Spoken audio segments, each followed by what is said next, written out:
to My 70's Confessional, where Miguel Myers ATX and me, Anthony Jerome M, discuss one iconic horror movie for every year of the 1970s. Miguel loves the 70s. I do not. On this journey through this unique decade, we'll find out, do you really think the 70s are that great, or are you normal? It hurts every time. every time I say it. This is the 8th episode of My 70s Confessional. We're here to showcase some of the finest horror movies that the 70s have to offer and see if we can't help Anthony get an appreciation for 70s horror movies specifically and the 70s in general. So last week we did Carrie, and we were riding a high, weren't we? Absolutely, yes. And we're going to continue that high going into The Hills Have Eyes. Is that correct? Well, there's a difference between like a weed high and a meth high, and like there's a high there's something going on, yeah. Okay, all right. Oh, So, side note, I'm sorry. I've never done meth. I'm just no, saying I that's know there's a staying in. difference. That's staying in. Yo, Anthony out here smoking that. I don't even know what. Yeah, I don't even know what a term is for meth. Just meth. Meth. That black tar heroin. Well, that's heroin. Never mind. I'm lame. Cut. All right. Everybody, Miguel So, doesn't do drugs. Ha! No. look at that. I'm a what is that called? A square? No, straight edge. I'm a Squid. straight edge. Oh. Okay, so I'm afraid to ask you this question because I know, but I'm Yeah, gonna actually ask you anyway. we're gonna save that for the end because I don't want to answer right now. Okay, I don't all want right, to answer what I thought about this movie or how I felt about it. I think okay, that's best saved for the end. okay. I see what you're doing here. You're torturing me. That's fine. That's fine. I'm okay with that. We can go. We can move forward. It's like when your manager calls you in on a Monday morning at the end of the day to a meeting and then starts telling you all the bad shit that you've done, and you're like, just fire me. Just. But she saves it to the end until she's like, oh, we're gonna have to let you go. This is what I feel like right now, but that's fine. We'll wait to the end of the episode when Anthony's gonna have to let me go. Or you're It's gonna like allow me to pursue other options. you just have the opportunity to explore what's out there. And we love that for you. Yeah, it's Just great. not here. It's a very we need to talk, but I don't respond. When someone texts you, we need to talk, but they don't respond for hours. Fuck you. Like Yeah. You're like, okay, what do you want to talk about? And then just radio silence. Like, oh, nothing. cool. Cool. They don't even have service anymore. Like you can't not get a hold of them. Fucking rude. Okay, so what we're gonna do here is go back, way back into time. The top 10 singles from 1977. Starting at number 10, Torn Between Two Lovers by Mary McGregor. Undercover Angel by Alan O'Day. Your Love Has Lifted Me Higher and Higher, Rita Coolidge. I know that one. Don't Leave Me This Way by Thelma Houston. I Like Dreaming by Kenny Nolan. Coming in at number 5, Angel in Your Arms by Hot. Evergreen.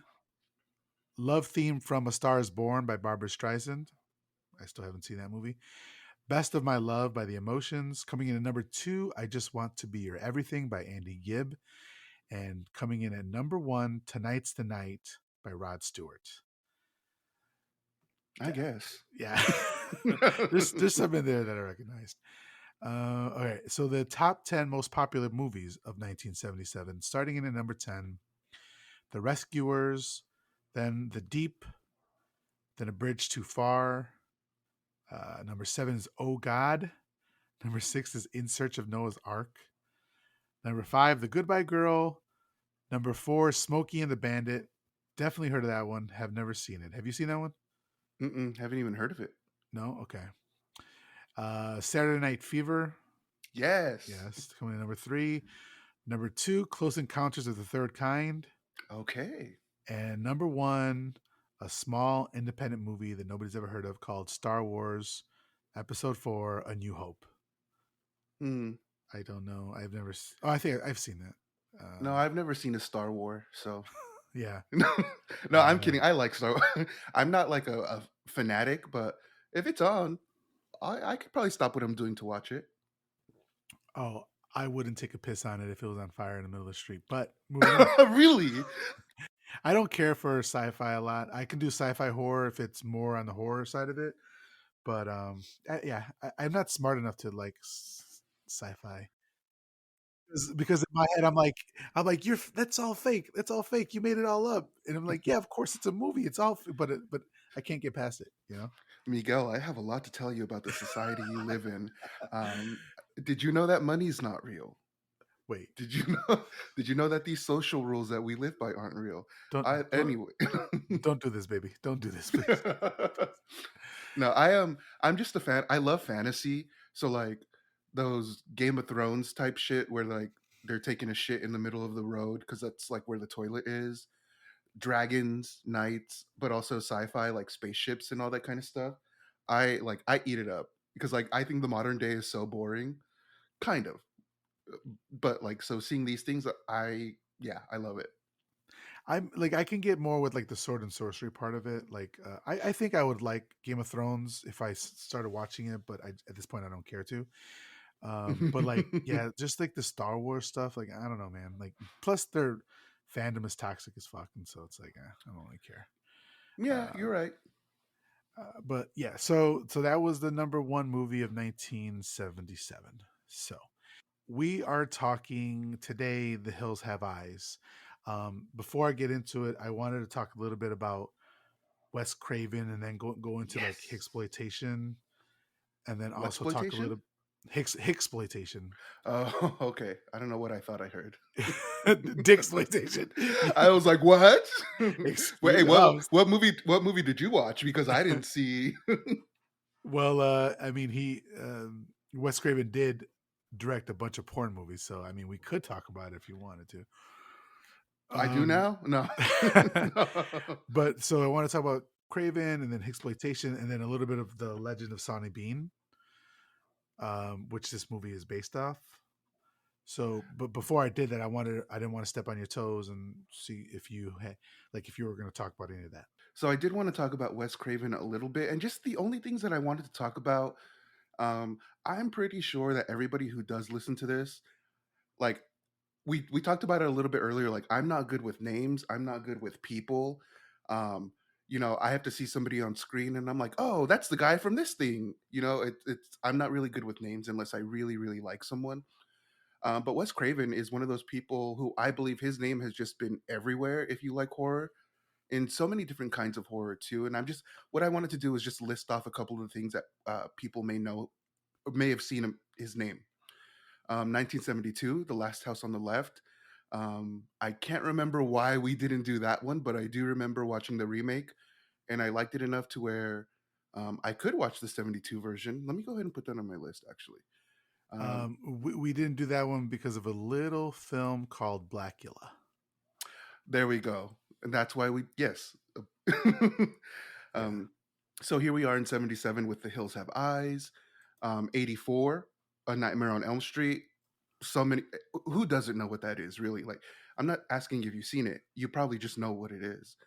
The Serpent and the Rainbow is something that like I don't hear people talk about, but it's a movie that I particularly enjoyed. 1991, The People Under the Stairs.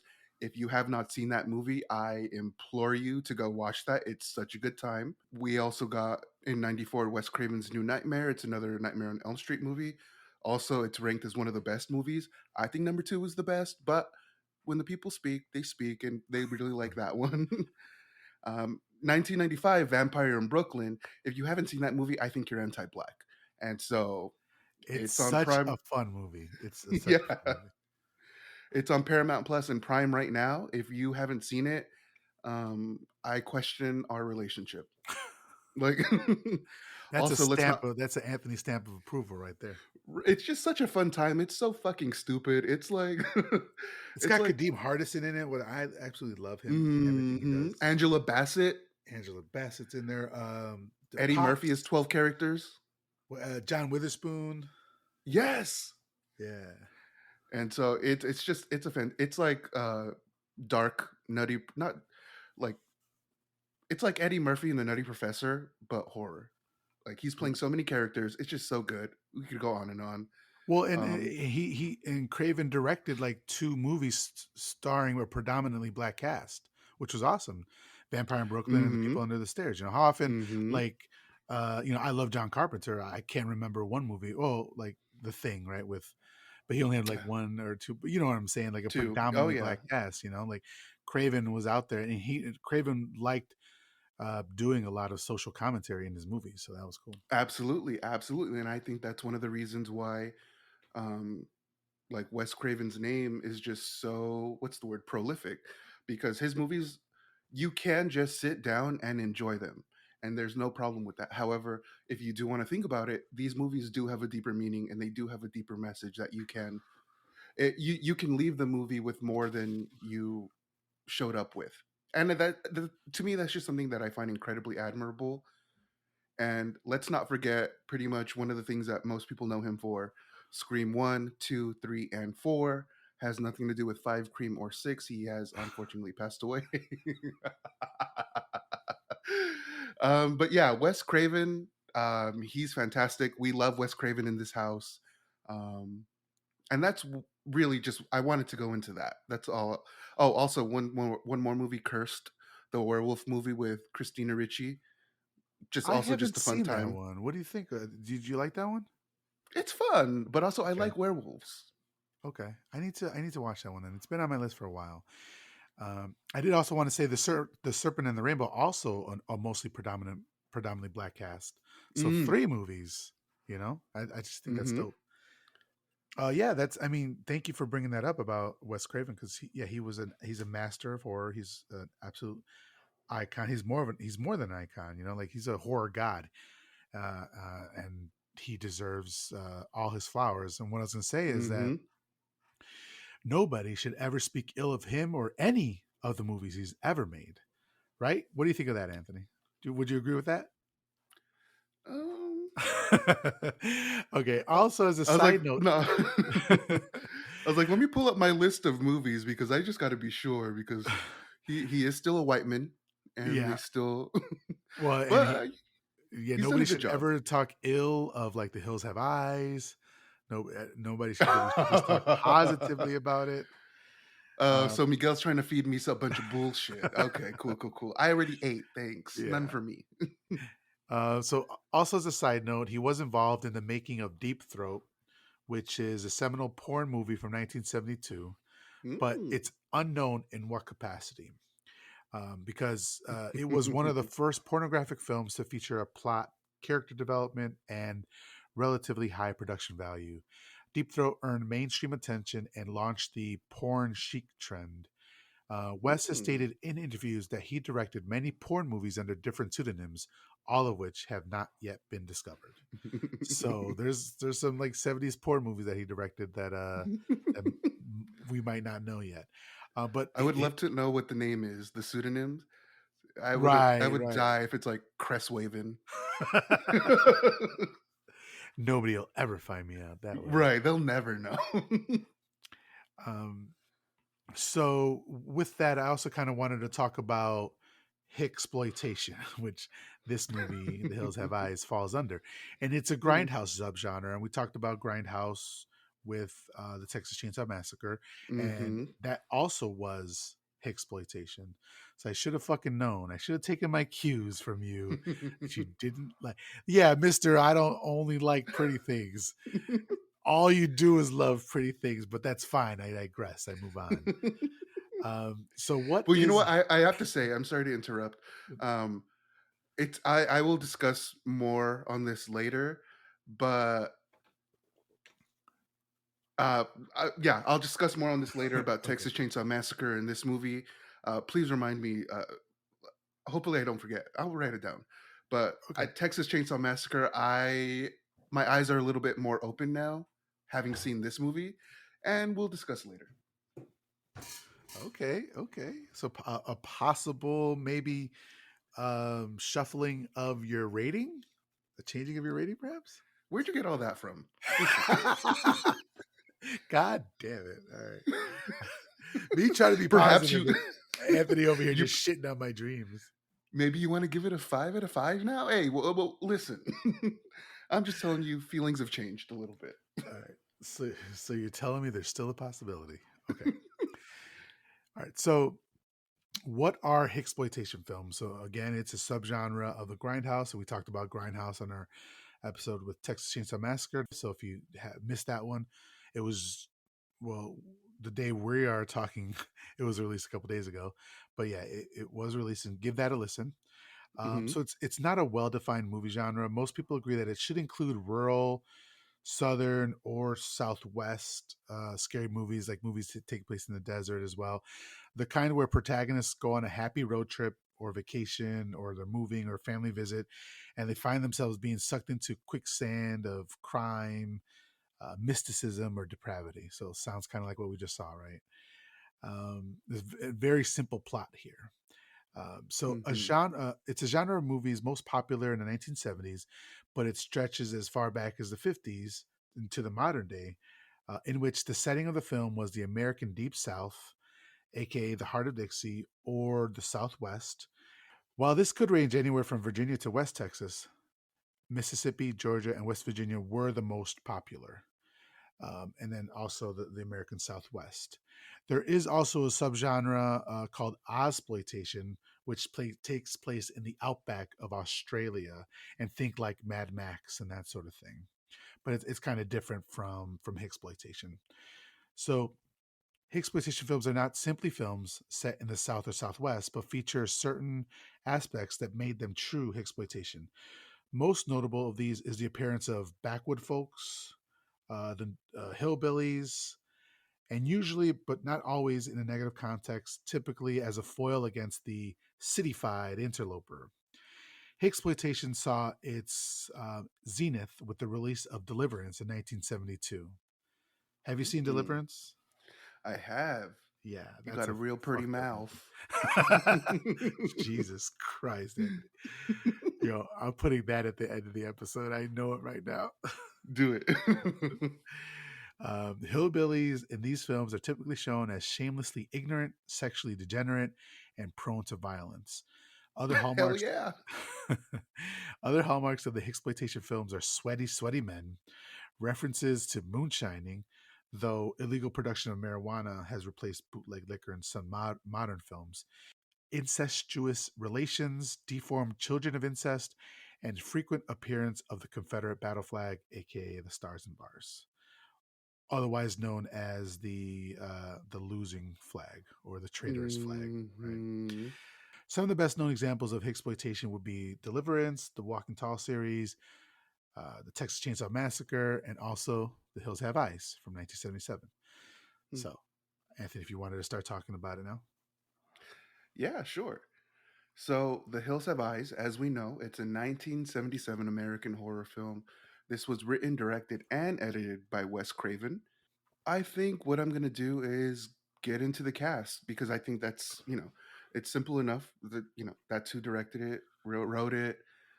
The cast is actually something that I really wanted to talk about because there are some people in this cast who they've just been in horror for as long as I've been watching horror, and I'll get to them when I get to them.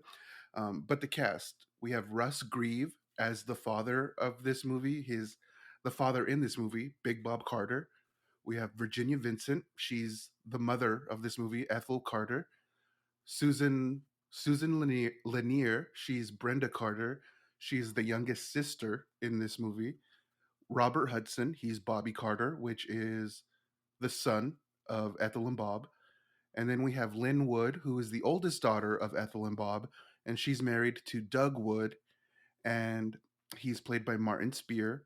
Lynn Wood is played by Dee Wallace. And then they have a baby in the movie named Katie, and that's played by Brenda Marinoff. I don't know if that's important to anyone. I don't know what this baby went on to do, so Nothing. yeah. Worthless, worthless, baby. I'm saying. So and we have Cordy Clark as Mama, James Whitworth as Papa Jupiter, Lance Gordon as Mars, Michael Berryman as Pluto, Peter Locke as Mercury, Janice Blythe as Ruby, and John Stedman as Fred. A couple of things here. I really love the names of these characters: Pluto, Mars, Mercury, Jupiter. Those are the names of the Roman gods. I just absolutely Roman and Greek mythology. I love it so much. So I love these names. Okay, Um, let's. You said you love the names. All right, let's stop the review right here. Let's go. Good job. We did it. Good hey, job, everybody. hey, doctor, good job. So yeah, that's I have to, I will say, like, there are things about this movie I do love, I do enjoy. There's a couple of things here, and the names are the first thing. Um, Also, Michael Berryman. Now, Michael Berryman, he is Pluto, and this person, like I said, he has just been in horror for as long as I've been watching horror. He has a condition called what's it called?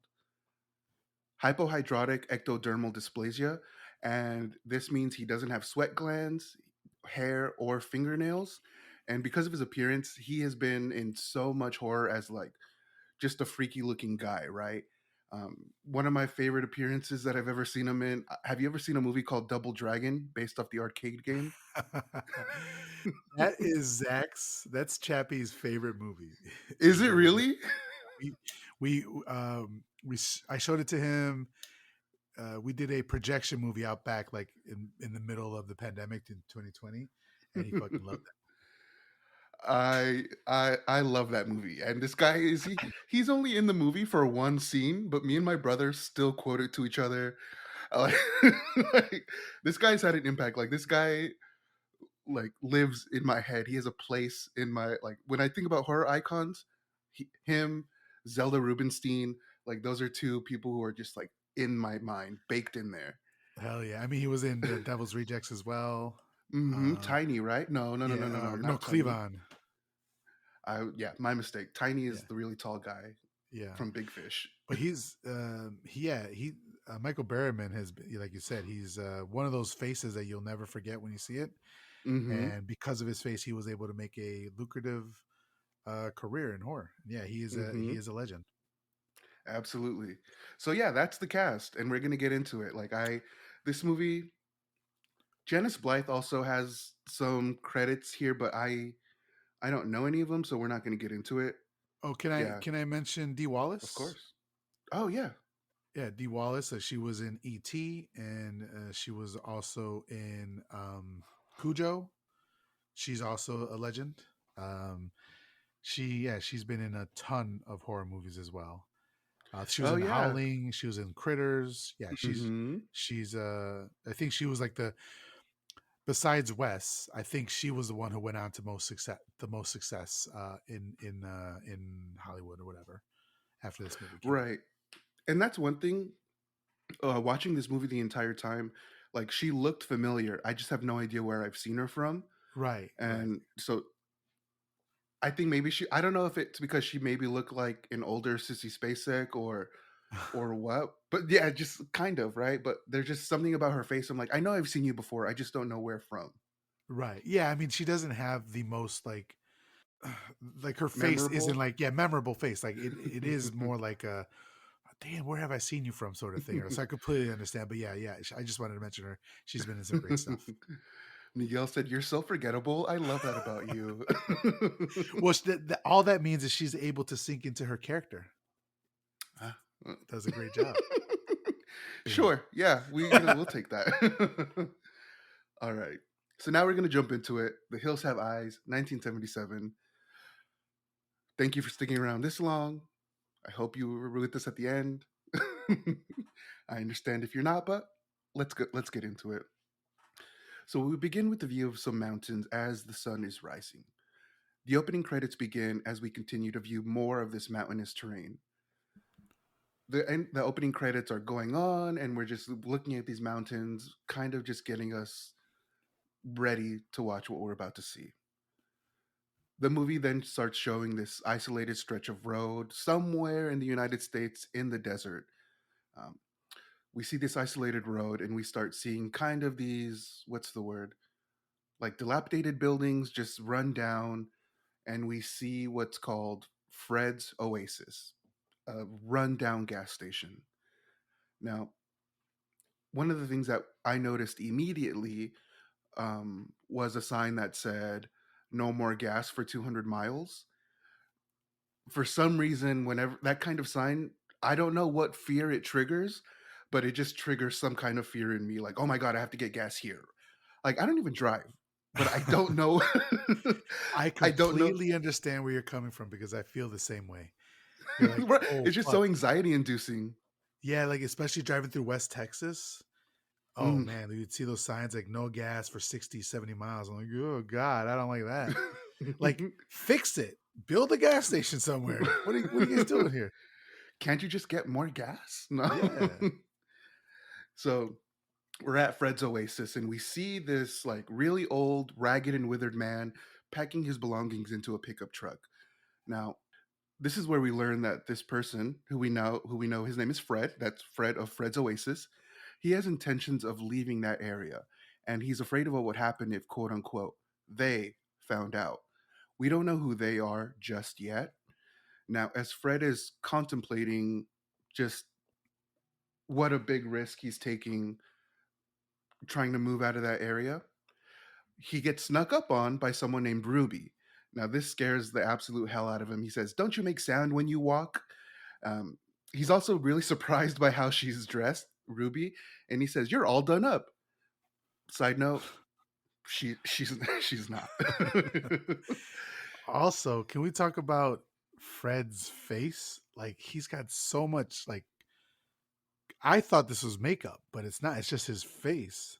Just like all crevices and like he's been like in boxing matches or his whole life, or if he's been out in the sun his whole life or something like that. It's just like, yeah, it's a lot of character in his face. It's, That's a nice way of saying it. yeah. Your face has a lot of character. I mean, Yeah, they this. when they casted him, I think they did a great job in casting this movie. I'm going to state the positives, sprinkle it throughout the movie here. But yeah, I think they did a great job casting him because I felt like he was one of those of like turn of the century, like he's panning for gold out in Frisco sort of guy, he like a definitely he definitely gives me prospector vibes. prospector vibes. Yeah, that's what it is exactly. He's a prospector slash the what do they call it? Not the Omen, the Doomsayer or whatever from Man, I use this word in Texas. Harbinger. the Harbinger. Right, right. He's also Yeah, yeah, yeah. he's prospector slash Harbinger slash gas station owner. It's always a gas station owner in these movies, man. Right? They're the like, listen, I see a lot of people come through here. I'm gonna need you to listen to me. I don't know. Like, listen, that's one thing I do love about these horror movies is they do give you some kind of sound advice. Like, if you're in somewhere you've never been before and a local tells you what's up, you should be inclined to listen to the local because they know more about that area than you do. Like, yeah, it's just something that not enough people do, and so I've always kind of really liked that character, especially Fred, because he's legit, he's serious. We'll get into it a little bit later, but he tries to warn people to just stay on the main road, and his warning is sincere, and Right. usually we don't see that. Right. It's not like in Texas Chainsaw Massacre where the guy doing the warning is actually part of what's happening, you know? Yeah. Exactly, yeah, exactly. Okay. Sorry, I So, interrupted. Go ahead. oh hell no, yeah, that's totally fine. So he's surprised to see Ruby, who snuck up on him, and he lets her know that whatever antics that she's been up to has actually caught the attention of the state troopers and the Air Force. The Air Force has been there twice. And the reason why the Air Force is so important is because in this area, this sort of like abandoned town kind of situation, um, the Air Force has bought land and they're doing nuclear testing in certain areas. And I don't know if any of you know this, but like if the government owns land, you're not allowed on there. Like there is probably a sign somewhere that says if you cross this line, you're going to get killed. No trespassing. So it's very serious to be on government land without permission, but also to steal. That's another can of worms. They're gonna go look for their shit. So she tells Fred, "We're hungry," and offers to trade the items that she stole from an Air Force base PX. I don't know what PX stands for. I just assume that kind of means like Air Force Base. Um, Oh, that means I don't. it's like the commissary in prison. It's like the place. It's like a convenience store on base. Oh, okay, got you, got you. Yeah. Okay, cool. Yeah, so she Ruby offers up to trade a bunch of the things that she stole from the Air Force Base PX, and unfortunately, Fred has absolutely nothing to trade. And Ruby gets the understanding that Fred is packing up his truck so he can leave, and she wants to go with him. And just like in the most asshole way, he laughs at her and says, like, "You're not coming with me. Like, you could never pass for quote unquote regular folk." And Fred tells her, like, "Hey, if your father Jupiter found out, he'd cut you to bits." And she simply responds with, "Well, if Jupiter found out, he would do the same to you."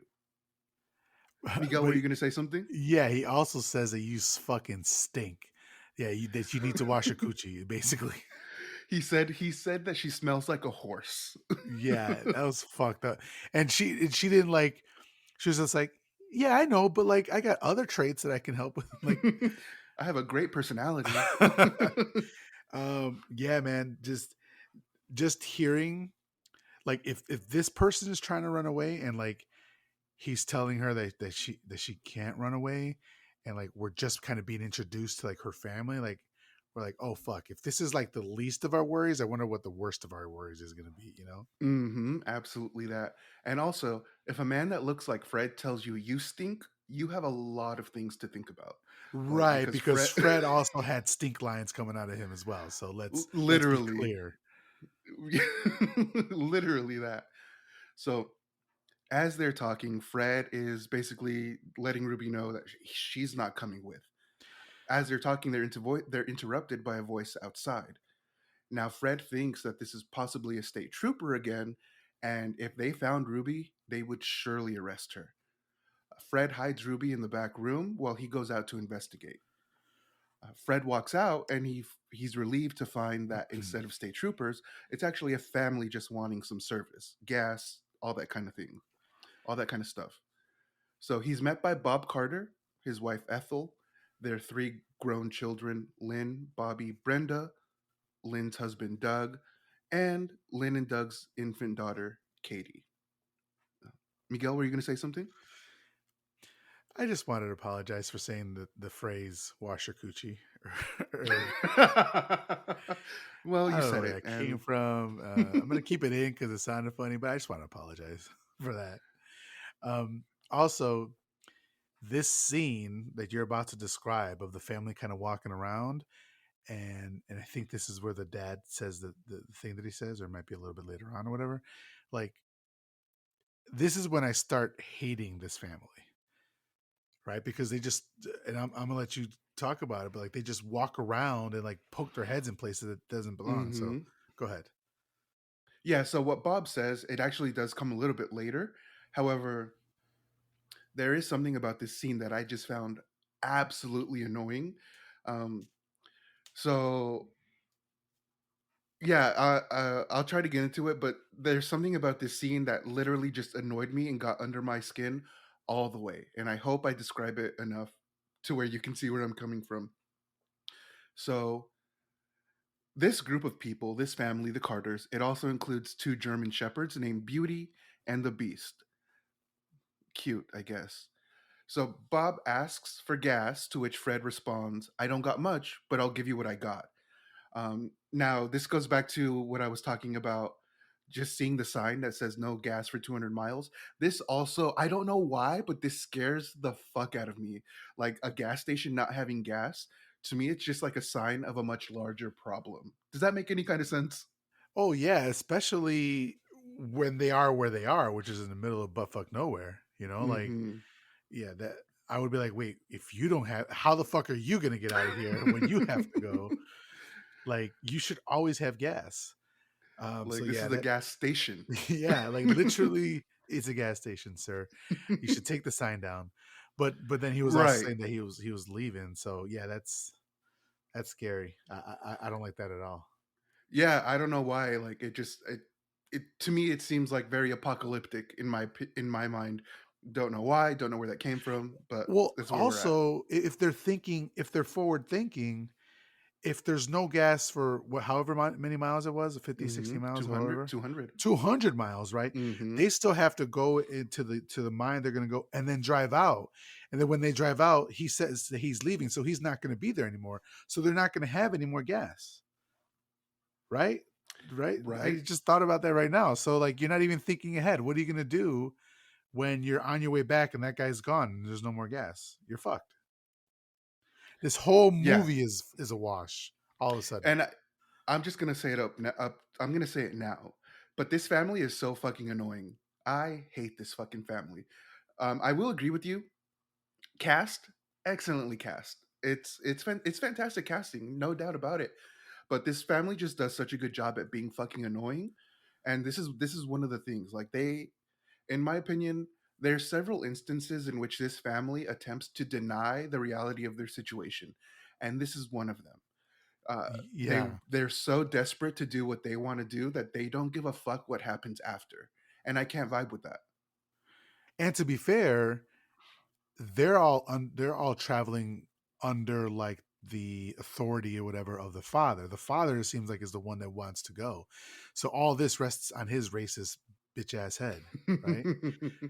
Him and So the wife, I think him and the wife. right, Ethel's the complicit. wife, yeah, she's definitely complicit with like with the praying and all that shit. Like fuck that, right? Like Hmm. it is. I feel like I am constantly repeating this, but it is the epitome of white privilege because they feel like they have because they're white, they can go anywhere the fuck they want and be safe, right? Hmm. Yeah, And that's not exactly. the case.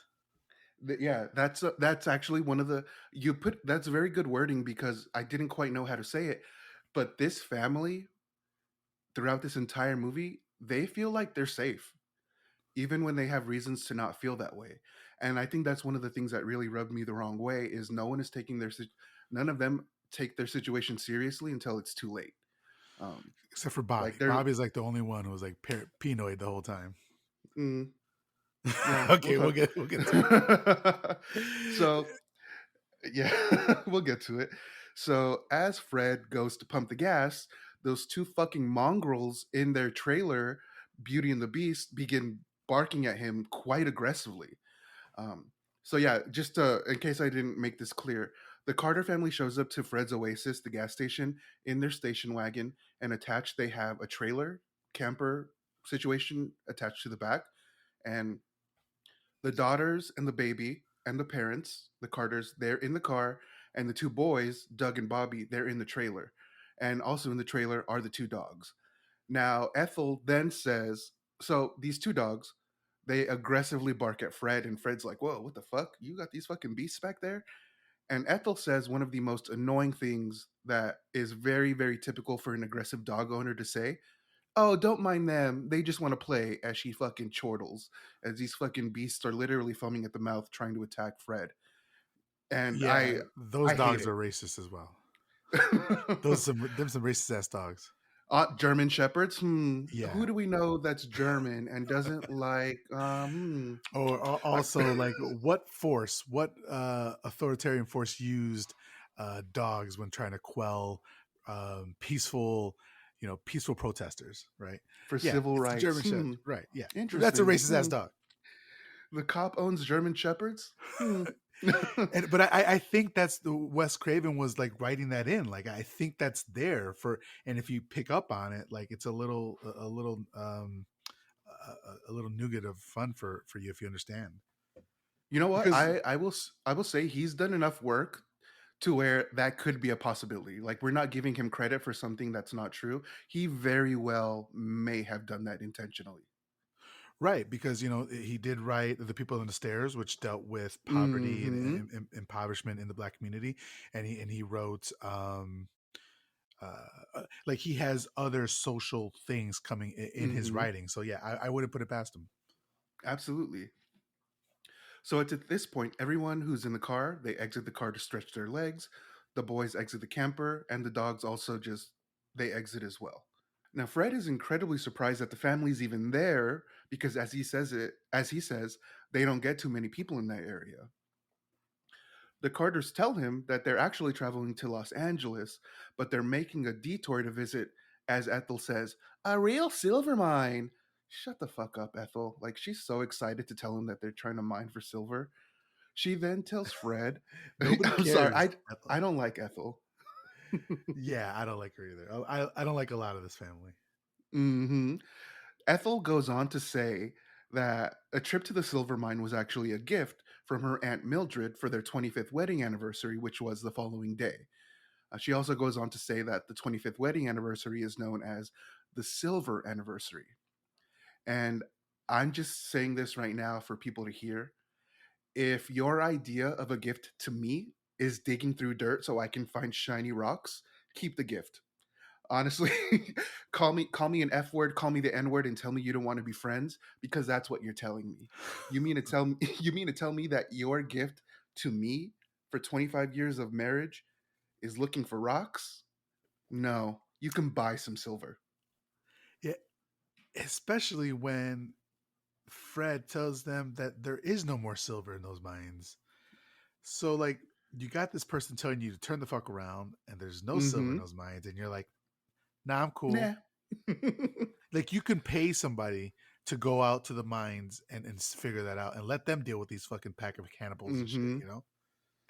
And But I don't mention this later, mhm, but there's something that Bob says about Fred as they're on their way to the mine, and he says that guy probably ripped off all our silver and doesn't want us to go there because he like dried it out. And I'm like, what do you mean our silver? Like, what are you talking about, Bob? So this just leads more into what you were saying about this family just feels entitled to so much.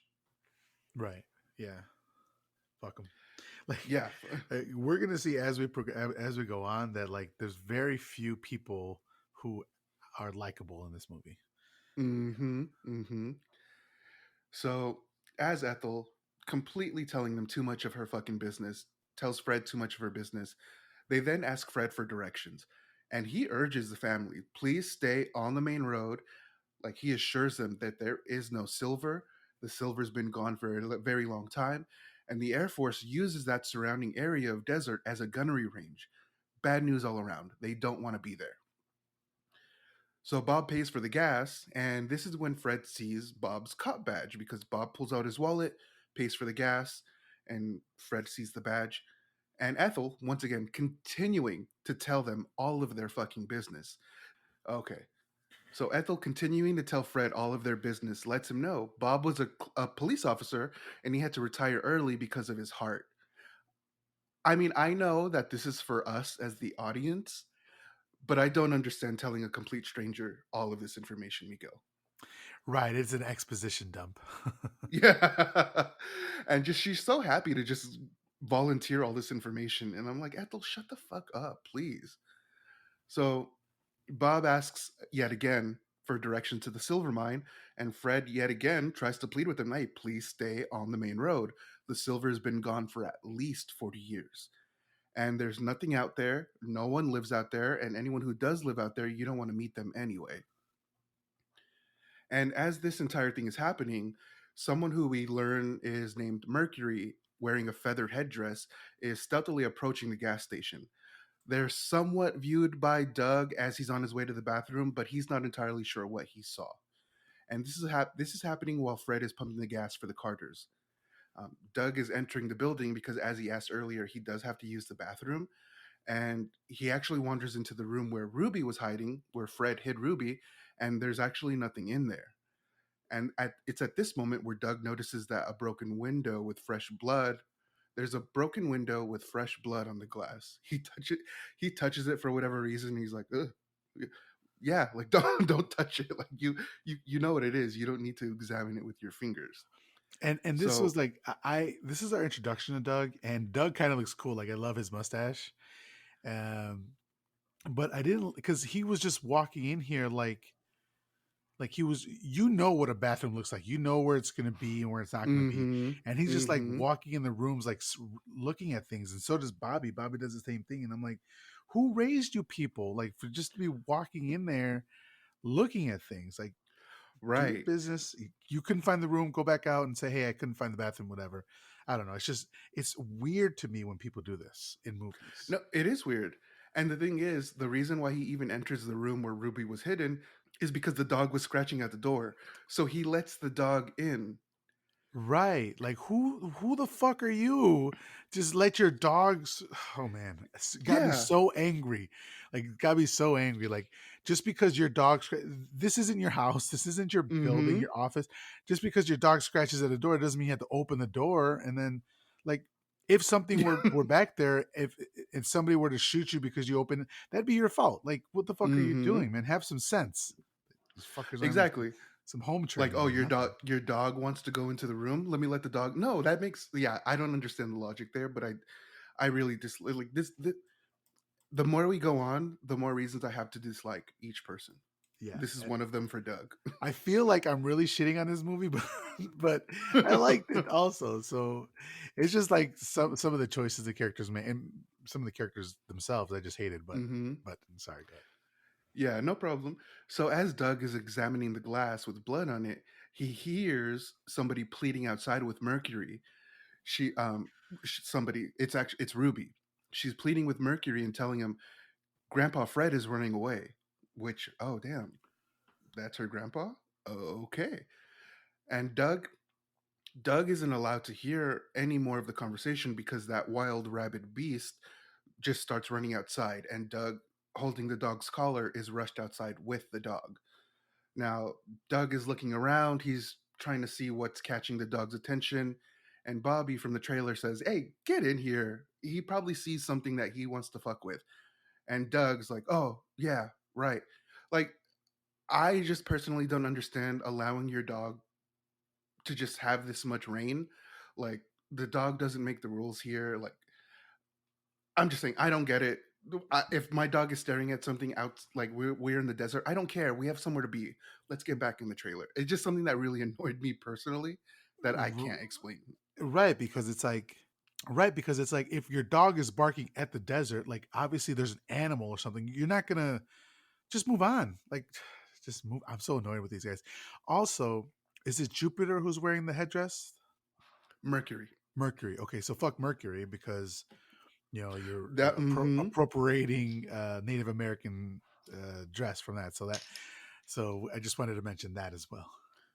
yeah, that's so funny. I was debating whether or not I wanted to include that.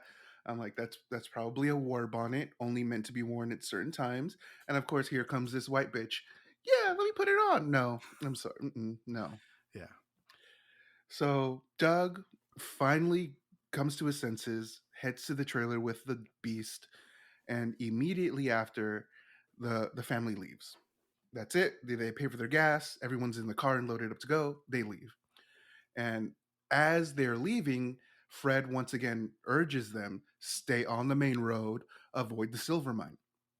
This is three times that he warned them to stay away. Now, I don't know, maybe because I'm just a scary ass person. If somebody warns me once, that's all I need to hear. Like this guy, Fred was adamant that they do not go to the silver mine. And these people, because they do what they want, they're they assume that they assume that they're safe. They don't listen to anything that he has to say. Yeah. So immediately after the Carters leave, Fred's pickup truck explodes. We know that clearly this is some sort of sabotage that was brought on by the figure wearing the headdress. And this leaves him with absolutely no chance to escape now because we know that's what he wanted to do. Somebody prevented him from doing that. In a very distraught kind of way, Fred says, "There'll be hell to pay now." So he knows that he fucked up some way somehow. So determined to find the silver mine, Bob veers off the main road, you know, exactly what he wasn't supposed to do. You dumb and bitch. and guess what happens? He gets lost. Now, Ethel's been reading the map incorrectly this entire time and has the family driving through a military nuclear testing site. Bob, what happens is she addresses the road they're on as a blue line, and the oldest daughter, Lynn, says, if we're on the correct road, it's not going to be a blue line. It's going to be a dotted line if it's even on there. So we understand that the entire time that they've been driving, led by Ethel, she's been giving them incorrect directions, which Again, Ethel, you were giving too much of your business at the gas station. Now you're reading the map incorrectly, and we're on a nuclear testing site low key because of you. I can conjure up the divorce papers just thinking about how angry I am. Um, do you remember that? Oh no, you're younger than I am. You're young and I'm an old. And you've never driven, but did you ever used to print up directions from MapQuest? My parents, yeah, absolutely. I hated that shit, man. You know what? I remember MapQuest. People would make jokes about how MapQuest was too specific. It would say, "Okay, leave your house, get in your car, start your car, and then go on this road." And I don't know what happened to me where now I'm the kind of person who needs those instructions. Like, like you need to tell me exactly. Like I don't know what happened as I got older, but I understand why they were that way now. Hell yeah, but they were annoying, but they were also a godsend. I don't know how people, because I can read a map, but I can read a map like when it comes to highways, but then going like all these little on like on the streets and all that sort of stuff, that's a little bit harder. So I don't know how people did it before, like before GPS, before like MapQuest, where Hmm. you'd have to. Anytime I had to leave anywhere, I'm sorry. Anytime I would leave the house, I'd have to make sure I had my directions and I had to print them up from MapQuest. And then when we got the cell phones, we used to be able to text Google, and Google would text you back directions. This is pre Hmm. maps. It was wild. Before, you guys just don't fucking, all these little kids don't even fucking know the world, the world that we lived in pre internet, pre smartphones, man. But You it know was what? just so I'm funny very seeing that. glad. I'm very glad they don't have to experience that because I'm 31 years old. If you put a map in front of me right now, I'm like, what do you want me to do with this shit? Like, I'm not Lewis and Clark. I don't know what this means. Oh, my fucking Magellan over here! Get the fuck out of here! Yeah, like, what the fuck? I'm not Rand McNally. I don't know what this map means. So, yeah, anyway, that I'm dumb. That's what I'm saying. Mm. So, Lynn kind of lets them know. Oh, Lynn actually takes the map from her mom, Ethel, and it's determined that they're on the nuclear testing site. They've been driving the wrong way the entire time. And completely angry, Bob yells, "We're not in a bomb range and we're not goddamn lost," Bob shouts. And honestly, like you're not looking at the map. How the fuck do you know? Like you need to calm down a lot. So as Bob is finishing shouting, a jet passes by with its engine roaring intensely. And this instantly makes Bob realize, yes, yes, you're lost and you are on military owned land. And this causes Bob to panic and he starts speeding. All I can say is he's panicking and he starts speeding. I'm not going to get into why he's speeding. We're not going to try to ascribe any sort of logic to it. He's panicking and he hears the roaring of the jet engine. And my assumption is he's just trying to escape it.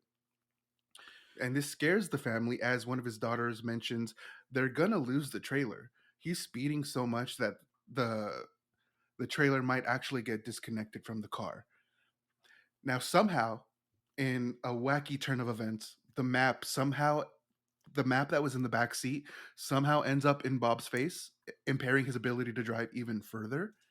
And this causes him to crash the station wagon, breaking an axle, leaving the family stranded. So I did want to say that Wes Craven has always been known for having a sense of humor in his Mhm. horror movies, and so when you were talking about like the map going in his face, that was a bit comical, and I feel like that's what that's what was happening there. But and there's Mhm. also a sense of like irony or like black comedy that or dark comedy that Mhm. who's like in charge of the family is the one who's like fucking everything up, like the dad Mhm. Bob, like he's the one who led us into the situation, led them into the Mhm. situation. He's the one who's like behind the wheel when he goes absolutely fucking crazy.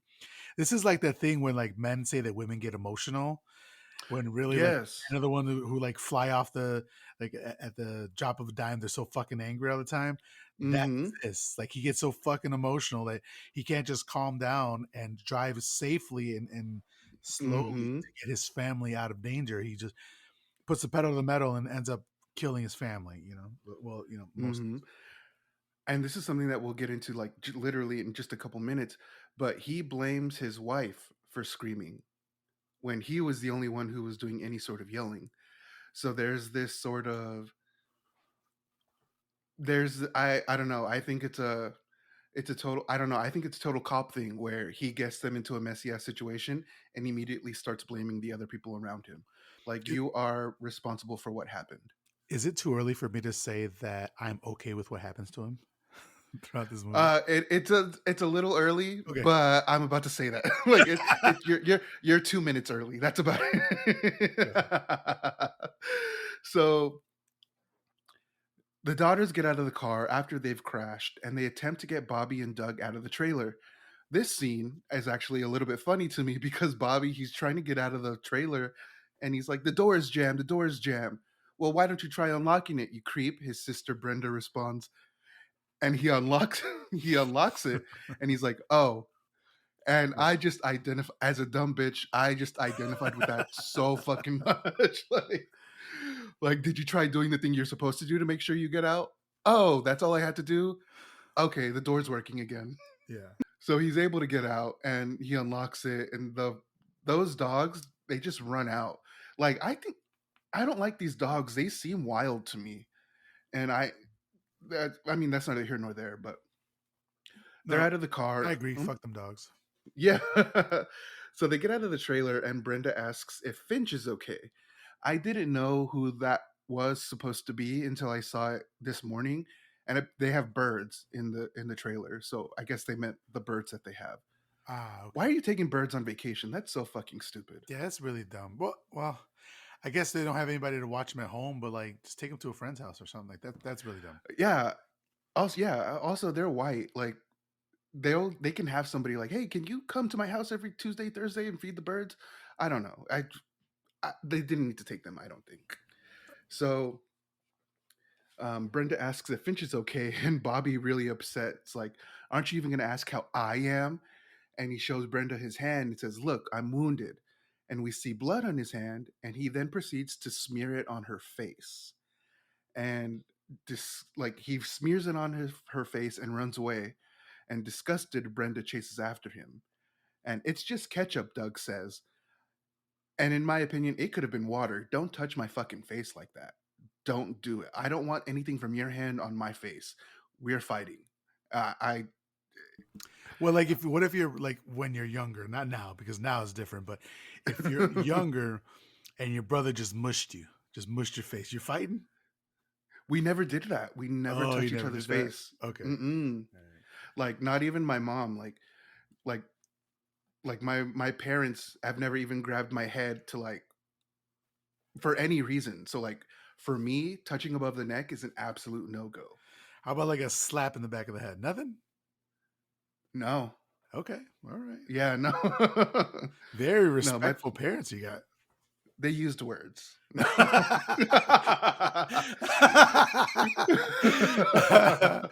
Oh shit. Yo, Anthony, I felt that. I felt that in my soul, bro. Hell yeah. They don't need to do that. Yeah. So He's like, oh no, they used words. They cut deep. yeah, oh yeah. Gut punches. Yeah, man. Sometimes some of So that psychological shit lasts a lot longer than the physical shit. I'm not advocating for beating your mhm. kids when you need to, because sometimes kids do need to be getting ass whipping. I know I did, but I'm still dealing with the psychological fallout from that. But yeah, yeah, it was perfect. Thank you. That was hilarious. Yeah, so that's funny. We both get it. Yeah. So now here we are. We cut to Bob, and he says, 25 years I'm a cop in the worst goddamn precinct in Cleveland. Niggers shoot arrows at me, and hillbillies throw dogs off roofs at me. And I've even been shot on two separate occasions by my own men. But none of these bastards ever come as close to killing me as my own goddamn wife and her goddamn road maps and her wrong turns and her goddamn hysterical screaming and her. He's immediately cut off by Ethel, and she says, "Watch your language," as she covers the baby's ears. And watch your heart, too. So basically, the note that I have here is she's accustomed to the abuse, question mark. And it was at this point I no longer give a single fuck about what happens to this family. At the very least, Ethel and Bob, because Ethel just stood there as he not only belittled and shit talk her, but she let him say the word nigger without any sort of a blink or like, hey, what the fuck are you talking about? Um, and so I was literally sitting here hoping that they got it the worst. Yeah, so she doesn't have a problem with anything he says up until he starts swearing, right? So the N word, Mm-hmm. no problem. But when she was about to start swearing, that's or maybe he had already sworn, that's when she had a problem. And it's like, okay. Mm-hmm. And she's also the religious one. And that's Mm-hmm. like spot on, right? I think that's exactly what Craven was going for. It's like these people, or she specifically, I don't think the rest of the family is based on some of the interactions, but she specifically is Mm-hmm. very religious Mm-hmm. and, you know, to believe in the Lord, but then also let your husband talk like that about people, then Mm-hmm. you're a hypocrite. And that's exactly what a lot of religious people are, is hypocrites. Mm-hmm. And even to me, like even as a person, you're not about to sit here and tell me my goddamn screaming, my goddamn wrong turns. You're not going to talk to me like that because also I wasn't screaming. You were the one who was screaming and you can't control your fucking temper. You're not about to put that on me when I was simply reading the map, albeit incorrectly. You're not about to talk to me that way. Like, so even as a person, like I took it as she doesn't care about herself or others, just that baby and her kids, if that. So we see that the family is being watched from afar as they try to determine their next course of action. We hear someone say, "Pretty girl," as he gropes a crude drawing that he made in the sand. The family is talking about the car has broken an axle. So basically, they're fucked. And while this is happening, Lynn actually tries to boost Brenda's morale a little bit because she's upset at the situation that they have found themselves in. Now, after a short talk with her, Doug then asks Lynn to get his jacket from the trailer. And we see her hesitate to walk inside, and we don't really know why. And we see a strange look on her face as she's reaching for Doug's jacket. We then see this is because there's a huge spider on his jacket. I don't know what kept her from screaming, but she saw the spider and she's like, "Okay, I need to get that jacket. Spider, you're in the way." Mm-mm. No, no, no, no. Fuck that. Fuck it. The spider owns that jacket now. Mm-hmm. I'm like, Doug, you need to get your own fucking jacket. Some other guy has it. Also, also, do we know what Travis was doing in 1977? You know what? He was from the 70's. Renee Yeah. from Podmortem has said he was there. Yeah, So so I mean, it could be our Spider King making an appearance. I like how he didn't put himself in the credits as Travis He's Hunter. not an egomaniac like Rob Zombie is, Yeah, yeah. exactly. Travis Hunter as the spider. So she gets the jacket, she like slides the spider onto the floor and she just stomps it out. Which once again, this is she's better than me because I don't know if I'd be able to do that. And this is where they join together and ask God to watch over them. Because at this point, what's going to happen now? Bob and Doug, they're going to head off in the opposite directions on foot. Bob is going to go to the service station where we first met, like Fred, and Doug is going to go to what looks like a military installation on the map. We get back to the person who's watching them from afar, and on a walkie talkie, somebody asks for Pluto. Now, we hear Pluto say, "This got good. Easy pickings now." So now the element of danger and the reason why Fred didn't even want them to go out there has kind of reared its head. So Bob and Doug, they go off. Pluto is very excited about this development. Easy pickings now, as he said. And the rest of the family sits down for lunch. They discuss how the weather has gotten cooler and they no longer have to endure the blistering heat of the desert. Overall, I think this conversation is nothing but filler. I think this scene right here of them eating lunch and talking solely served the purpose of just padding the runtime. Not even that it took this long. I just think it was unnecessary. Miguel? Yeah, absolutely. I mean, I yes, I agree with you, but also it's nice to see. No, this goes back to the part where you were saying earlier that they are completely delusional as to how fucked they are Mm-hmm. Mm-hmm. because they're treating it like it's a picnic. Like, oh, let's Exactly. bring out the food and we'll make some dinner. And like, I don't know if I should be saying, hey, it's good on them for not panicking, or because I would be like, yo, we need to fucking make a plan. We need to do this shit. Like, Mm-hmm. Mm-hmm. so yeah, it's like two things happening at the same time there. But one thing I wanted to say, just backing up a little bit, was so we'll find out later what happened and how these people came, the pack of wild people who are living in this desert, how they Mm-hmm. came to be. But what I want to know is, how are they so learned? How are they so well read to know the names of all these Greek gods or Mm-hmm. Roman gods? Mm-hmm. You gave themselves a name. They must have come across a comic book from one of the people they killed or something like that, or something, a book or something.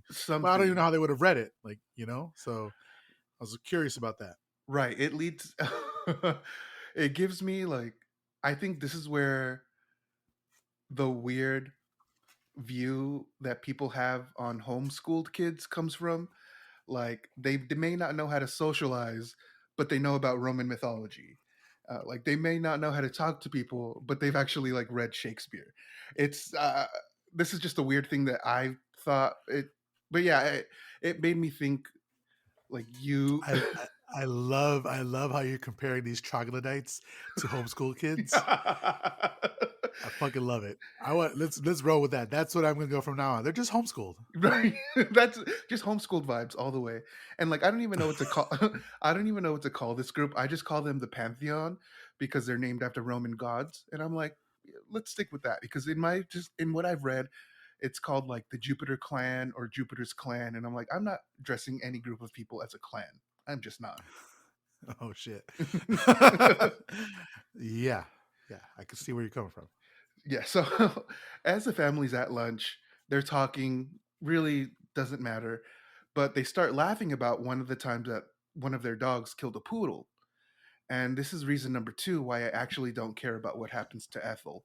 Because, in my opinion, this is where she has shown that she's actually an irresponsible pet owner and a liar. She said earlier that when the dogs were yelling at Fred, oh, they just want to play.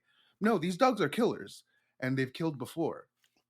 And so, like, Oh yeah, absolutely. The way that they were laughing at a dog dying, it's like, mm hmm, fuck you. mm hmm. You're pieces of shit. Like, yeah, I don't think they were written to be liked characters because Doesn't fuck seem these like it. people. Mm hmm. Yeah. Yeah. And I just really don't like this scene because it just I like it and I dislike it. It kind of shows these people that they're okay with killing when it's on their own terms. But later on, when shit gets serious, like, oh my god, why are you doing this to us? Like, these people are having as good a time as you were having talking about that dead dog. And so it brought up a lot of feelings. Kind of just going back to what you said about how these people are completely unaware of the situation that they're in, I would also be panicking. I'm not about to set out a picnic like we're in the desert, and honestly, they should be a little bit more fearful about what's going on because the door was open for only a little bit of time and a spider got inside. There are so many other creatures in the desert like scorpions, snakes as they mentioned so many times that there are literal things around them that they should be worried about and they're just once again they assume that they're safe and I really do not vibe with that. Like also you're in the desert and you're chilling outside, nobody's drinking water. It's just very upsetting to me. Like you're endangering yourselves at this point. There is no sense of urgency with these people. Exactly, exactly. Yeah. So we see that Because they, beauty. Mm, sorry to interrupt. I just want no. to say one more thing. Because they also should be conserving food, Mm-hmm. and they should be conserving. Like, you don't know how long you're gonna be out there. Like, Exactly. yeah, I just think they were, yeah, they were like sitting ducks for these people, for the, what'd you call them, the pantheon? Yeah. Yeah. They were sitting ducks for the pantheon here. I agree. And it's just like I don't know. Maybe because I live in the desert, I understand just exactly if you're stranded, you're in some serious shit even if you know help is on the way. Like it's yeah, I very unsettling to me how nonchalant they are about the entire situation. So suddenly one of their dogs, Beauty, runs away, books it. Who knows why? These dogs are wild. They have a mind of their own. And Bobby goes to chase after her. As Beauty's running, we hear someone actually try to lure them in, even saying something like, "Hey, pig, come here." And I'm like, "Whoa, whoa, save that for Bob. Like that's the only pig in the situation." Like, sure, the dog's wild, but you don't got to call it a pig. This is your weekly ACAB moment from my 70's confessional. Absolutely. So Bobby chases Beauty into the hills, and he doesn't know which direction to go next, but he stops to try to figure out where he should go, and he hears a dog cry out. Um, it's the kind of cry where you know the dog has been hurt. And Bobby goes towards the sound, and he discovers that Beauty's actually been dismembered. And scary sight to behold, sure. Bobby runs away, and someone from within the bushes actually tries to scare him or grab at him. I'm not entirely sure, but somebody from the bushes frightens him, and he runs away in terror, understandably. Now, as he's Yeah. running away, he trips and falls, and he loses consciousness. And that's the last we see of Bobby for a minute. Now, night has fallen, and while waiting for Doug and Bobby to return, the women try to radio for help. And this is just another example of why I hate Ethel so much, because we see Lynn walk into their camper. We see Ethel trying to radio for help, and she's saying, "Maypole, Maypole, Maypole, Maypole." And she said, "This is Mama Bear. This is Mama Bear Carter calling. Do any of you bears have your ears up?" Which, just that alone is fucking stupid. Like, bears having their ears up is not a, I don't know. Colloquialism, is that the word? That's not a Yeah. phrase used for "Are you listening? Are you out there?" I just really hated that. And Lynn corrects her mother and says, "It's Mayday, Mom, not Maypole." And like I said, this is just another example of just how fucking detrimental Ethel is to this entire group. Because in my opinion, when you're radioing for help, you are responsible for the help that your group may receive. So if you want to be stupid on the radio saying Maypole, Maypole, I question whether or not you're dedicated to your family's safety. Does that make sense, or am I reading too much into it? Well, she is a dumb bitch. Yeah. Okay, sorry. Wow, let me restate that. No, you're right. Well, so she's doing some stupid shit. I think she has done things to negatively affect her family. I don't know if in this particular situation it does, but she has definitely been doing things that are detrimental to her family. I agree. Yeah, and just I don't know. I just there's something that I find particularly offensive about her saying Maypole. I don't know. Maybe it's because I have a thing with words. Like, you need to use, like, you're in danger. Use the correct language. I don't Yeah. know. If I was on the radio and I heard someone saying Maypole, Maypole, I'm gonna think that they're playing around. But that's just me. Never having used a But radio before. yeah, I do know that there's certain, just like Mayday, like there's certain terminology used when you have a CB radio, or whatever. Hmm. But so I don't know if are your ears up or whatever. Like bears having ears, I don't know what the fuck. Yeah. But yeah, she's fucking up here because her saying maypole no means to me that we can't trust her. She should have been like, if you have a CB radio, you should be versed in how to use it. Like we Hmm. don't have CB radios because we're not versed in using it. Although I did have a Cadillac. I had an 85. I have an 85 Cadillac that had a CB radio in it. Fuck. Um, so that was like, oh, that was pretty cool. But anyway, she should have been like reading a manual on how to use it, and she didn't. So that means Mhm. that she isn't, like you were saying, I agree that she isn't as vested in the safety of her family as she should have been. Yeah, and yeah, that's just my entire thing. Like I said, I don't know, because I live in the desert. I understand if you're stranded, even if you think the situation is not that bad, it would behoove you to believe that you're in the worst situation you could be in, because there are so many threats. Yeah, I listen. I'm a very paranoid person, so I get very upset when someone doesn't like, the lack of self preservation here just seems wildly abundant. and I like cannot get over that. I got it. I feel you. I feel you. So as they're on the radio, Lynn takes over. She's like, "I'll do it, fucking dumbass." I like Lynn. Lynn is one of the characters that I like. She's okay. You know what? I will. Yeah, she's okay.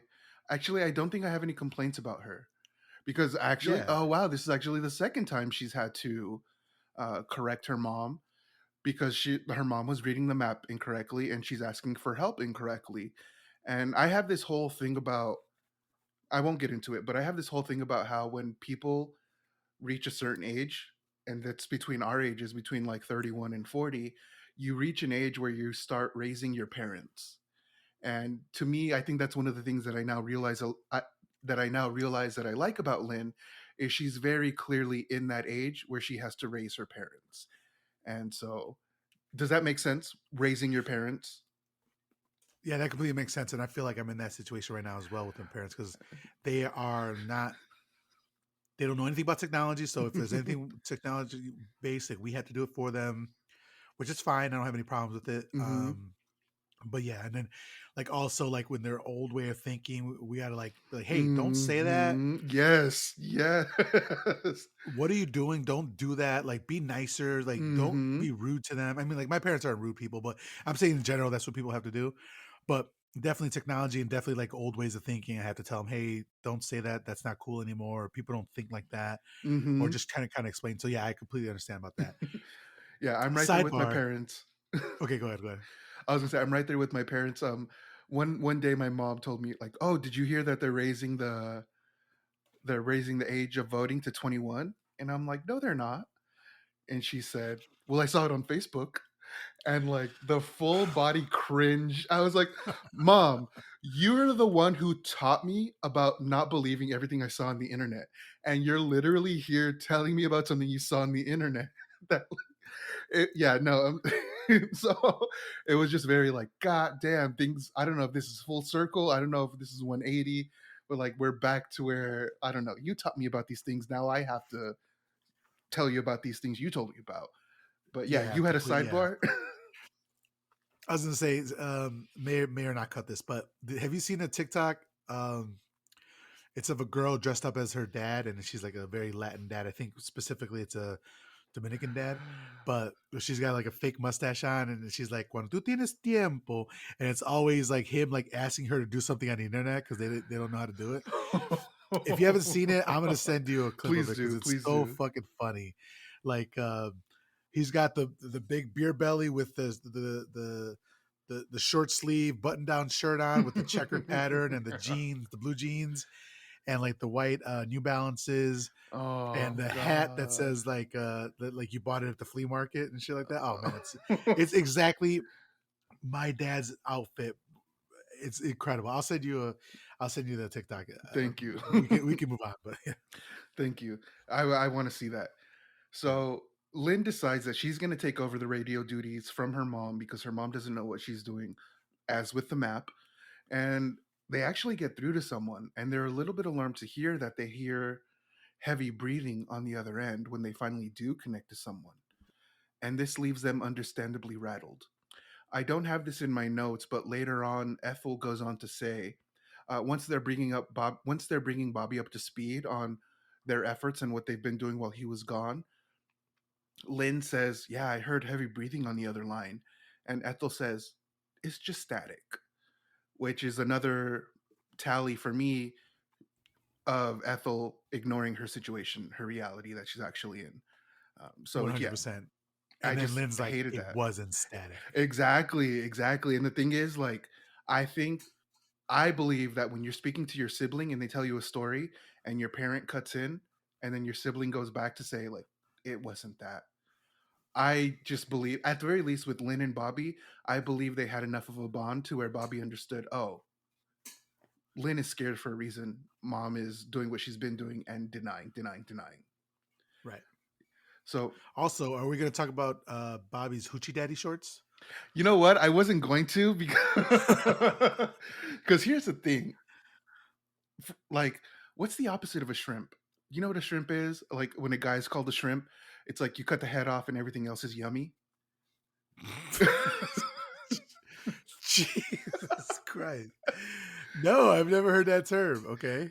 So, yeah, so in my opinion, like he's not a shrimp because from the neck up, he looks great. He has lips. That nose is a little wide. It doesn't look totally European. Like if he told me his grandpa was black, I'd kind of believe him. And like in Okay. these shorts, like I immediately like my lizard brain wants to think he's just a gay little twink, but that was the style for men back then. But listen, I liked it. I liked it more than I But should even have. now, like they're calling it the hoochie daddy summer. They Hmm. dudes rocking the short shorts. Yeah, that's straight men just wanting to look cool because gay men have been on that. Listen, Right. Right. I've been wearing hoochie daddy shorts at work, and, and for the longest time, 5 inch Oh, inseams, we'll be yes. attaching a picture to the Instagram of Anthony and his hoochie daddy shorts. Thank you. Listen, I used to play Dance Dance Revolution a lot in high school. I got legs, okay? I got the All right. yams. So, Oh wait. oh So real quick, shrimp. What was it? He's a shrimp. Is that what you said? yeah, Or no, not he's the him opposite particularly, but right. But the shrimp as a concept. term or whatever. Yeah. So is it kind of like Butterface? Exactly, but for men. Okay. Cool. Right. Okay. So yeah, cut the head off and everything else is yummy. I That might was order so some shrimp later fucking. after this. Yo, Hillary, because we went out to Korean barbecue yesterday, Hmm.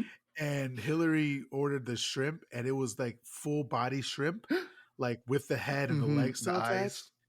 and eyes. And Hillary was like, "What the fuck is that?" She's never done that. She's just going like. So she put it on the grill to cook up, and then she took it off, and she's like, "I'm not. I can't even eat it." I'm like, "Yeah, I don't blame you." I know. I was should have fucking taken a picture of it to send to you, but I forgot. You know, I have ordered shrimp one time with the head on. Now, I did take a couple off to try it, and the shrimp was delicious. I There was also something primal about cutting the head off of something I'm about to eat that I really enjoyed. But like after a few, I couldn't continue on with it. But like, don't you also have to remove the poop vein as well? Well, from where I order shrimp, it's already removed. Right, but okay, from where we went to Korean barbecue yesterday, everything was intact. It was Oh like shit! the whole goddamn thing. Yeah, you do got to remove that. And she Yeah. was like, "I'm not gonna remove the head and then the poop vein as well." Like, just can't. I was like, "Hey, I don't even know why the fuck you ordered it, but anyway." She called me and she's like, Anthony, is this what the fuck you're raving about all the time? All right, Okay. I'm sorry. I keep interrupting. I keep interrupting. No, they're fine. This is not gonna. We're not gonna have the Hills Have Eyes be a 3 hour episode. I'm gonna shut the fuck up. Go. All right, so here we go. So they hear somebody breathing on the other end, and this leaves them understandably rattled. Brenda has left the area, the campsite area, to go look for Bobby in the darkness. And this is where we see she's actually being watched by someone in the bushes. And before this person in the bushes actually gets a chance to make themselves known, Bobby appears suddenly from the darkness, and he heads back to the campsite without a single word. And back at the campsite, he lets Brenda know that he didn't find Beauty and she must have run off, he said. It's at this point also that Doug returns, explaining that he wasn't able to find any help, although he did find some supplies. And where he was, there's a ton more. It's also at this point where Bobby tries to tell Doug what he saw, but he isn't able to get the words out, and he's not able to explain how he found Beauty. And this is one of the things that made me really dislike Bobby, because if you saw your dog dismembered, animals don't do that. They will cut you open and eat you, but they don't dismember you. And even earlier on in the movie, they saw a desert buzzard, which is something that eats dead creatures. So, like, a buzzard isn't going to leave a totally fresh dog kill there with its guts out. They're going to eat those things. So, the fact that Bobby doesn't understand that they are actually in some deep shit and that he needs to tell everybody, um, Hoochie Daddy shorts aside, he's he's not he's not cool. He, in my opinion, because he refuses to share this information, he then puts his family in danger. I think that's a great point and something that you brought up earlier, and I hadn't seen it with Bobby, but I agree. If he had let his family know what happened, maybe they would be more cautious and you Hmm. know checking their, keeping their head on a swivel sort of thing. So yeah, I agree with that. That's a great point. Absolutely. And it's something that I take personal offense to because, in my opinion, not telling your family that you saw this, you are denying them the opportunity to make an informed decision. You are hiding things from them that they should not be hidden. So now they're not as vigilant as they should be in regards to protecting themselves. It's just I don't understand why you wouldn't tell anyone that. I don't give a fuck if you don't want to scare the women because like Bobby, you're scared. You need to come out with it. Like you're in danger. And yeah, I could go on and on about how he's as responsible for putting his family in danger as the fucking Pantheon is. That's just how I see it. That's a hot take. That's a hot take, but I'll allow it. Cool.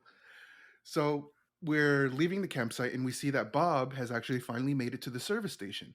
And it is in no way in the same condition it was when he first saw it. It looks even more dilapidated. It looks abandoned, even. And he goes inside the service station to go investigate if Fred is around. And while he's inside one of the rooms of the service station. A gunshot randomly hit, like a gun randomly shoots towards him. Bob fires back, scared out of his mind, understandably. The door of the room that Bob is in closes. And because Bob is like, you know what, you just shot at me, I'm going to go see what the fuck's up. He's trying to fuck around and find out, so to speak. And so Bob leaves the room that he's in, enters another room, and sees Fred. He sees Fred hanging himself. What a poor bastard. Yeah, and just incredibly frustrated. Bob takes Fred off of his little, like he stops him from hanging himself, and he's just so frustrated about it. It's funny. Like he's not even really that mad about being shot. He's mad that he sees Fred trying to kill himself. And so Bob demands an explanation, and Fred says, "I thought you were a trespasser." To which Bob says, "Do you always stop trespassers by trying to hang yourself?" Which honestly, like, let's say I was gonna commit a crime, right? And somebody just like, oh fuck, Anthony's here, and they hang themselves. I'm like, bad news. I have to go. So it would stop me in my tracks. I'm like, this guy's serious about not dealing with my bullshit. I have to go. So Fred asks, completely deflecting Bob's question. You always try to stop yourself by hanging, but you always try to stop trespassers by hanging yourself. Um, Fred says, how's the family? This is when Bob brings him up to speed on their situation, and he ends with, well, they're all okay. They're back at the trailer. And Fred says, like hell they are. There's something you should know. And it's at this point we cut back to the family, but what I'm actually going to do is just go on to say what Fred tells Bob. Miguel, were you going to say something? No, sir. I'm just munching on my seeds here. Okay. All right. So Fred lets Bob know that decades earlier, in 29, he was happily married with his wife named Martha. They had a young daughter who was just as cute as could be, and they had another child on the way.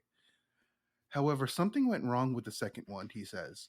He came out sideways and almost tore poor Martha apart. He weighed 20 pounds and was as hairy as a monkey.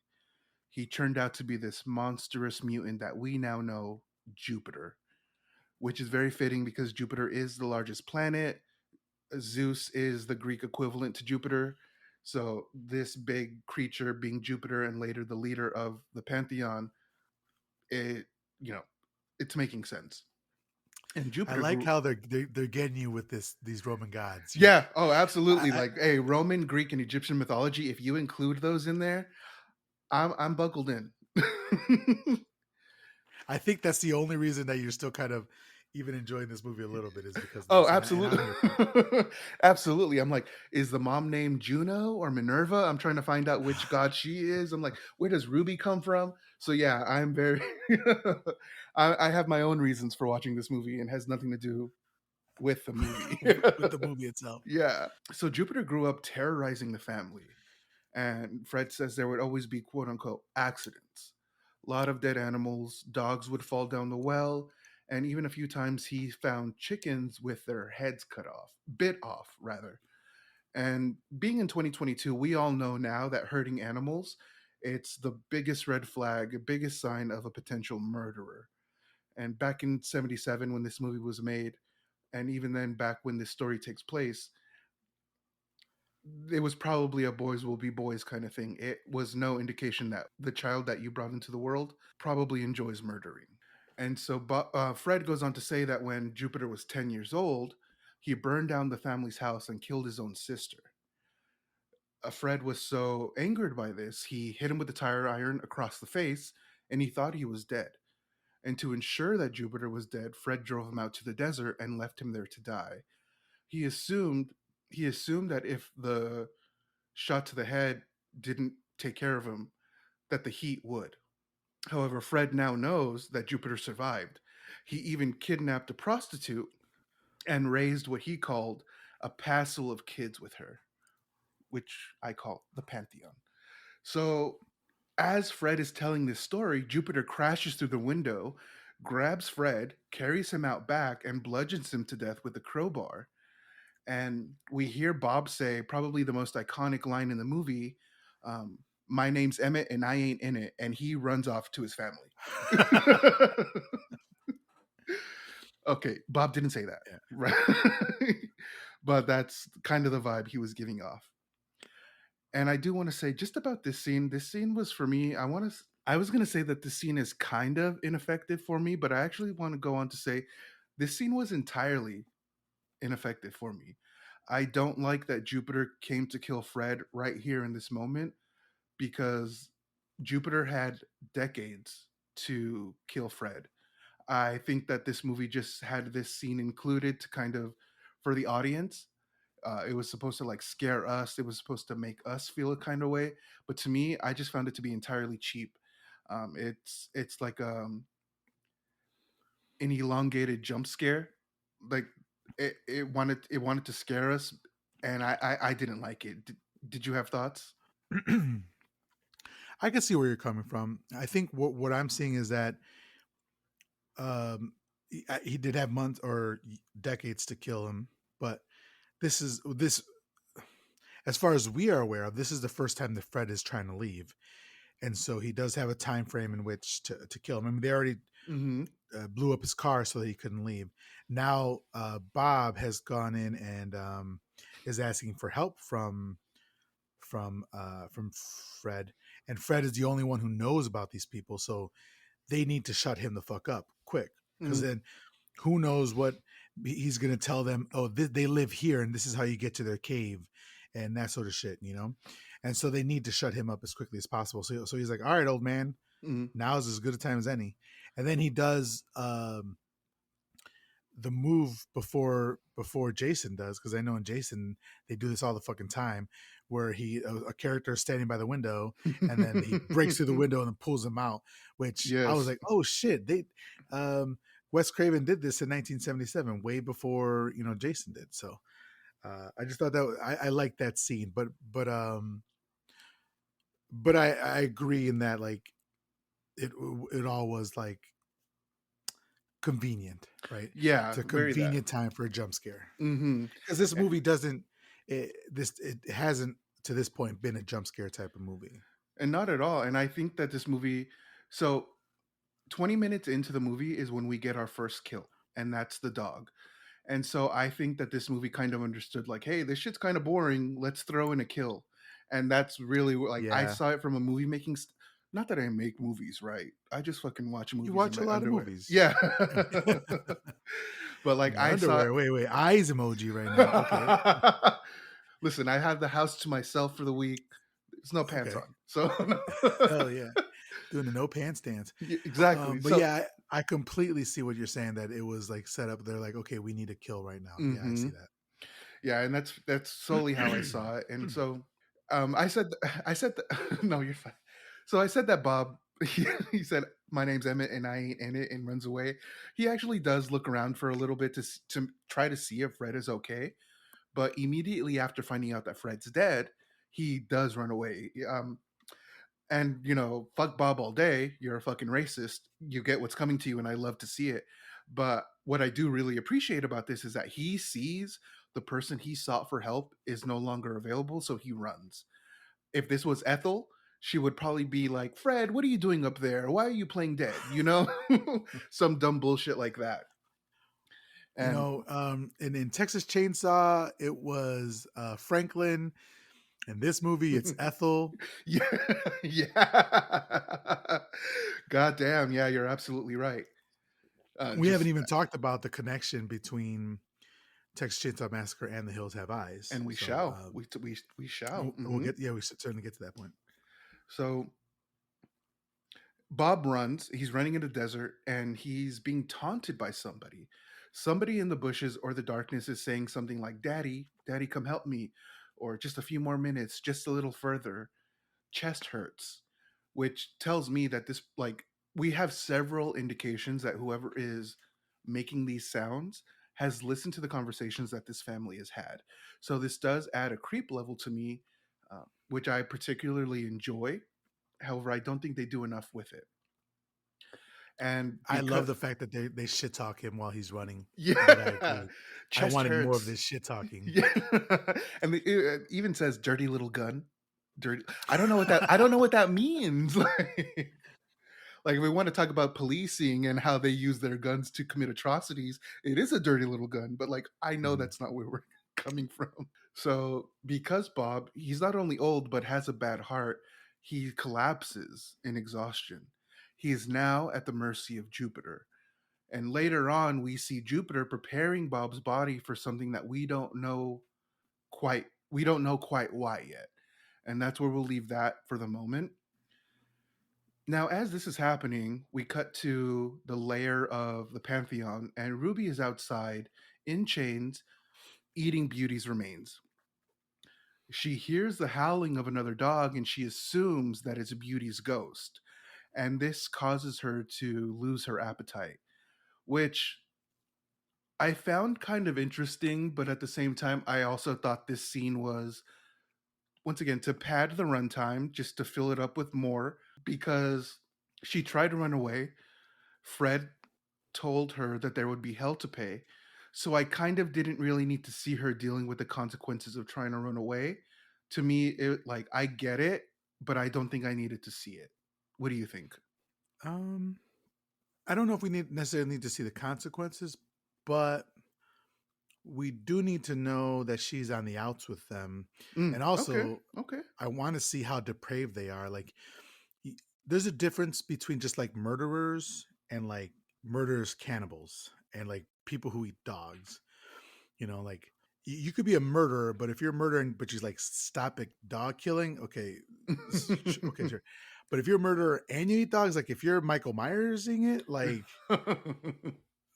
that's an extra level of depravity. And I'm like, oh fuck, like if they're eating dogs, they're going to be eating humans. Like they're killing whatever they kill, they're going to eat, and that's kind of terrifying for me. Right. Okay. Yeah, yeah, yeah. Okay. No, you're right. I do think that, yeah, as a member of the audience, I do need to see that she is on the outs with this group. Um, so yeah, you're Right, right. because later on, when what happens, we're like, wait, where did this come from? Right, right. I would wonder, like, well, where did the change of heart come from? Like, no, it's not a change of heart. Like, she's been wanting to escape. So yeah, you're right. I totally agree with you on that. This is why we talk. So I'm not. So as the Carters are preparing to go to bed for the night, Bobby tries, quote unquote, tries to convince Doug to not let him and Lynn sleep outside in the station wagon. This is a dire situation that can go from bad to worse, and in my opinion, he needs to come out with it, and he's not doing that. Like, once again, you're denying your family the opportunity to make an informed decision by not telling them what they saw. Literally, just come the fuck out with it. Like, Yeah, it's a serious situation. Like, it does not matter if somebody feels scared or what. You're in a scary situation, and everybody needs to be aware of it. So I'm on your side on this. I agree. Bobby fucked up here. yeah, like I said, your dog was dismembered. This is not a situation to keep tight-lipped about. There's yeah, and I didn't mention it earlier, but like they all keep making jokes about snakes and being scared of snakes, and just the fact that they keep bringing up snakes, and I don't know what that's supposed to mean, but honestly, I hated all of it. Like the mother mentioned snakes before they ran off, before Doug and Bob went off in their separate directions, and then at lunch Bobby said, like, you know what Freud say about you continuing to mention snakes, right? And then they Yeah, he mentioned, said it to his mom. That was weird. mm-hmm, Shut the fuck up. mom, you like dick? Like what? Like Big you're dicks in your mouth, mom, right? yeah. Right? Like, are you an anaconda? You want to make your jaw unhinge for pa? Like what are you talking about? There's just too Anthony, much snake Anthony, talk that I don't you've gone too far. You're gone. Talking about her unhinging her mouth for dad's dick for Bob's dick. Anthony, this is a family podcast. I'm Listen, that's what he's saying. And that's why she throws okay. something at him. Okay. Okay. So I don't understand all the snake talk and they're making fun of each other for it. And I'm like, the fact that they're able to make jokes in this situation in this way, it just once again just solidifies the fact that they're not taking this shit seriously. And this is why I don't care what happens to them. And so Doug promises that if Bob hasn't returned by 11, that him and Bobby, they'll go look for him. They'll go meet him, which I guess, fine, compromise. Ethel and Brenda, they go to bed in the trailer with Katie, who's in her crib, and Bobby is keeping guard nearby. Now, outside of the station wagon where Doug and Lynn are getting it in, yes, Jupiter, no, oh yeah, so Pluto is siphoning the gas from the station wagon. Literally, we hear Doug and Lynn fucking, and Pluto is just, oh, I gotta make sure I get this gas. And with this being a sex scene in the 70s, I was a little surprised at the lack of breasts we saw. Not that I wanted to see them, but I'm just surprised they didn't take this opportunity to show them.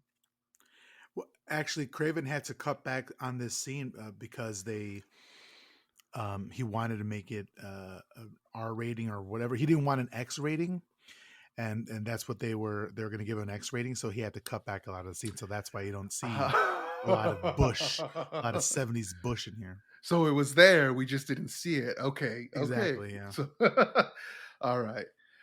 So as Bobby's in the trailer, he hears barking outside, and he's kind of happy. He thinks this is Beast, who's finally returned after having broken their chain. In fact, this is actually one of Jupiter's sons, Mars, Greek god Ares, god of war. You know. Mars is actually the one who's making these sounds in order to lure Bobby away from the trailer. As Bobby is lured into the darkness of the desert, he finds nothing. Confused and alarmed, Bobby returns to the trailer and finds out that it's locked. We see this a little bit earlier that once you leave the trailer and the door closes, it locks automatically. So if you don't have your key, you're kind of fucked from getting back inside. And the door is locked. However, we see that inside, Pluto is actually ransacking the place as quietly as he can just to find absolutely anything he can steal. This guy takes eggs, meat, batteries, their bullets that they have, tools that they have, and what happens is he immediately becomes distracted with Brenda when he notices that she's asleep. So we leave that area. We know that Pluto is going to do some shit to Brenda, and we cut back to Bobby, who's outside. Can I interrupt you for one Of thing? course. I thought it was so smart that they went in there and took all of their weapons. Why wouldn't I they? really like that part. Yeah, because I mean they're like systematically like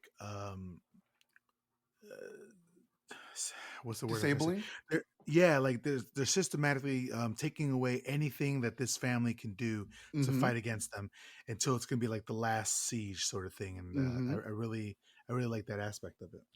Right. And this that's one of the things that like kind of leaves me conflicted about this movie is because they're tactical as fuck. I don't know if that has to do with growing up on military grounds, having access to military like information and equipment. Maybe this is where they learned all that from. Also, now just having said that out loud, I can totally understand where they got the names Jupiter, Mars, Mercury from military documents because the military is all about code names and shit like that.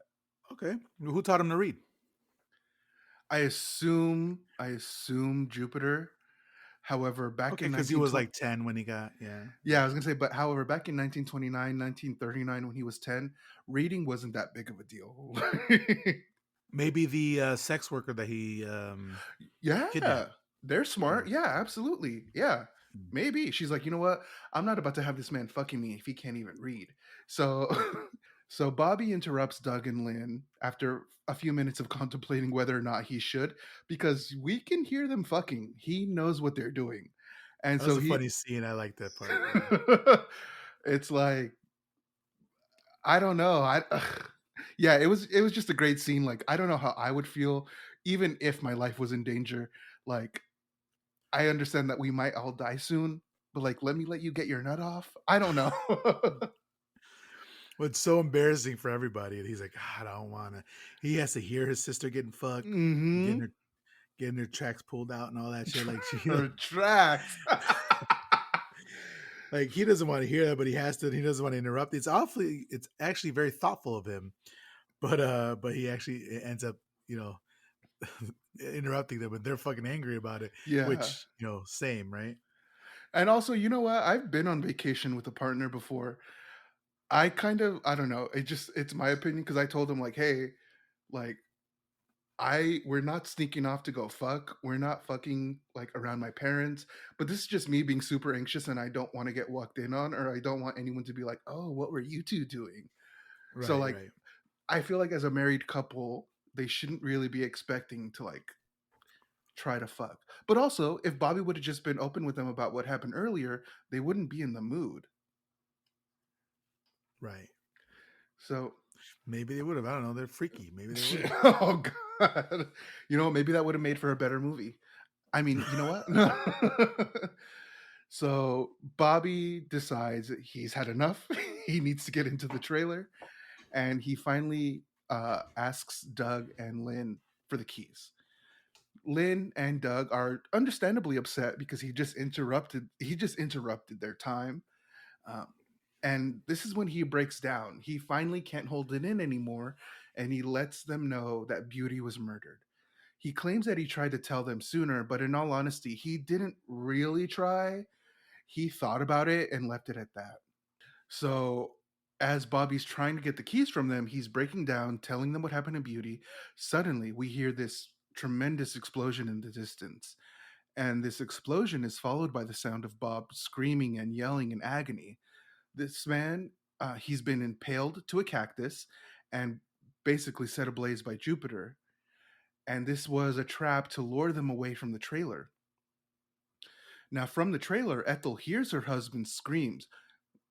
This is going to be important later, in my opinion. But from her sleep, Ethel hears her husband screaming, and she rushes outside to help him. She recognizes his voice and runs. Yeah. Now, what happens is she fails to notice that Pluto is actually holding Brenda captive in her bed because she is just so focused on what she heard, she runs out. Now, Doug, as he goes inside the trailer to get some supplies, he also fails to notice this and just shouts at Brenda, "Hey, keep an eye on the baby." This was a pretty terrifying it's a pretty terrifying scenario in my opinion. It's very I feel for Brenda in this scene because I don't know. I don't know if this scene was meant to be intentionally scary in that way, like you're being assaulted and nobody notices what's going on. Maybe it was, but I just found it like fuck. Like this person like you're running towards something when someone right near you is also in danger. Does that make sense? Yeah. It is actually very terrifying. And forgive me if I'm wrong, but they have you talked about her? Have you said that she was being assaulted yet? That Brenda was being. I'm meant to. No, Okay. I'm about to. Yeah, I'm about to. Okay. Then But yeah, that's what's happening. Pluto's sexually assaulting Brenda. yeah, and that's do they? So we see like the very beginning, but then they kind of they cut away, right? Mhm. From what I Mhm. remember, they don't dwell on it, right? Mhm. Which I'm thankful for. Mhm. I'm glad that they didn't turn it into. They didn't try to sensationalize it. Mhm. Um, Mhm. but yeah, it's terrifying, and it's so well done. Like this is where it's like a lot of suspense and Yes. in this scene, where like they have now infiltrated their home, Mhm. and you don't know it, and they don't know it. But we as the audience knows it, and it is fucking terrifying. And I just like. like is a strong word, right? But I think it's really great writing the way they did this, where they pulled people away, like they pulled everybody out to help Bob, while the real Bob's already dead, right? Mm-hmm. While the real thing is happening right there at the trailer, Mm-hmm. and they don't even know it. It's yeah, it's like you said, it's terrifying. Yeah, Very absolutely. very well done, I strong agree. writing. And like I believe there's a reason why Wes Craven is called the master of suspense. I don't think I made that up. I know I read it once somewhere. But like but Hey, like it's canon now. I understand why, because this is very suspenseful. It's very it like that kind of thing leaves me on the edge of my seat. Like the danger is right there. It's right like so yeah. So as Ethel, Lynn, Bobby, and Doug rush to Bob's aid, Mars actually now makes his appearance and enters the trailer. He interrupts Pluto, who is in fact uh, in the act of raping Brenda, and he pulls Pluto away, uh, threatening him with a gun, saying something to the effect of like, "Oh, you're not ready for that. Maybe when you're a man." And this causes Pluto to like lose it, and he's destroying the trailer. He's wrecking it out of anger, and then Mars and goes on to assault Brenda himself. And this is all happening while the family has run towards Bob. Now, as they Yeah, this run, as is a terrible. mm-hmm, It's a terrible scene. It feels so bad for Brenda. absolutely, she gets it twice. What the fuck from these dirty ass men? Just in general. I'm sorry, just in general, Yeah, but still. yeah. Now, as the family reaches Bob, Doug manages to extinguish Bob, and however, they're too late. Either smoke inhalation or pain, Bob does die, and his whole family has to watch while it happens. Can I just say rest in piss, Bob?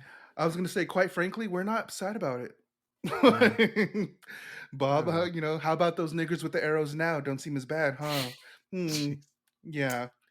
I mean, that's yeah, exactly. Yeah. So Bob, fuck you. Bob Carter, Big Bob Carter. I'm glad you're in hell, bitch. So this is where we see Ethel yet again completely deny the reality that she's in, thus further causing me to hate her even more. She's hysterical and she starts laughing because she doesn't believe what she just saw. And she just starts laughing, saying, "That's not my Bob. That's not my Bob."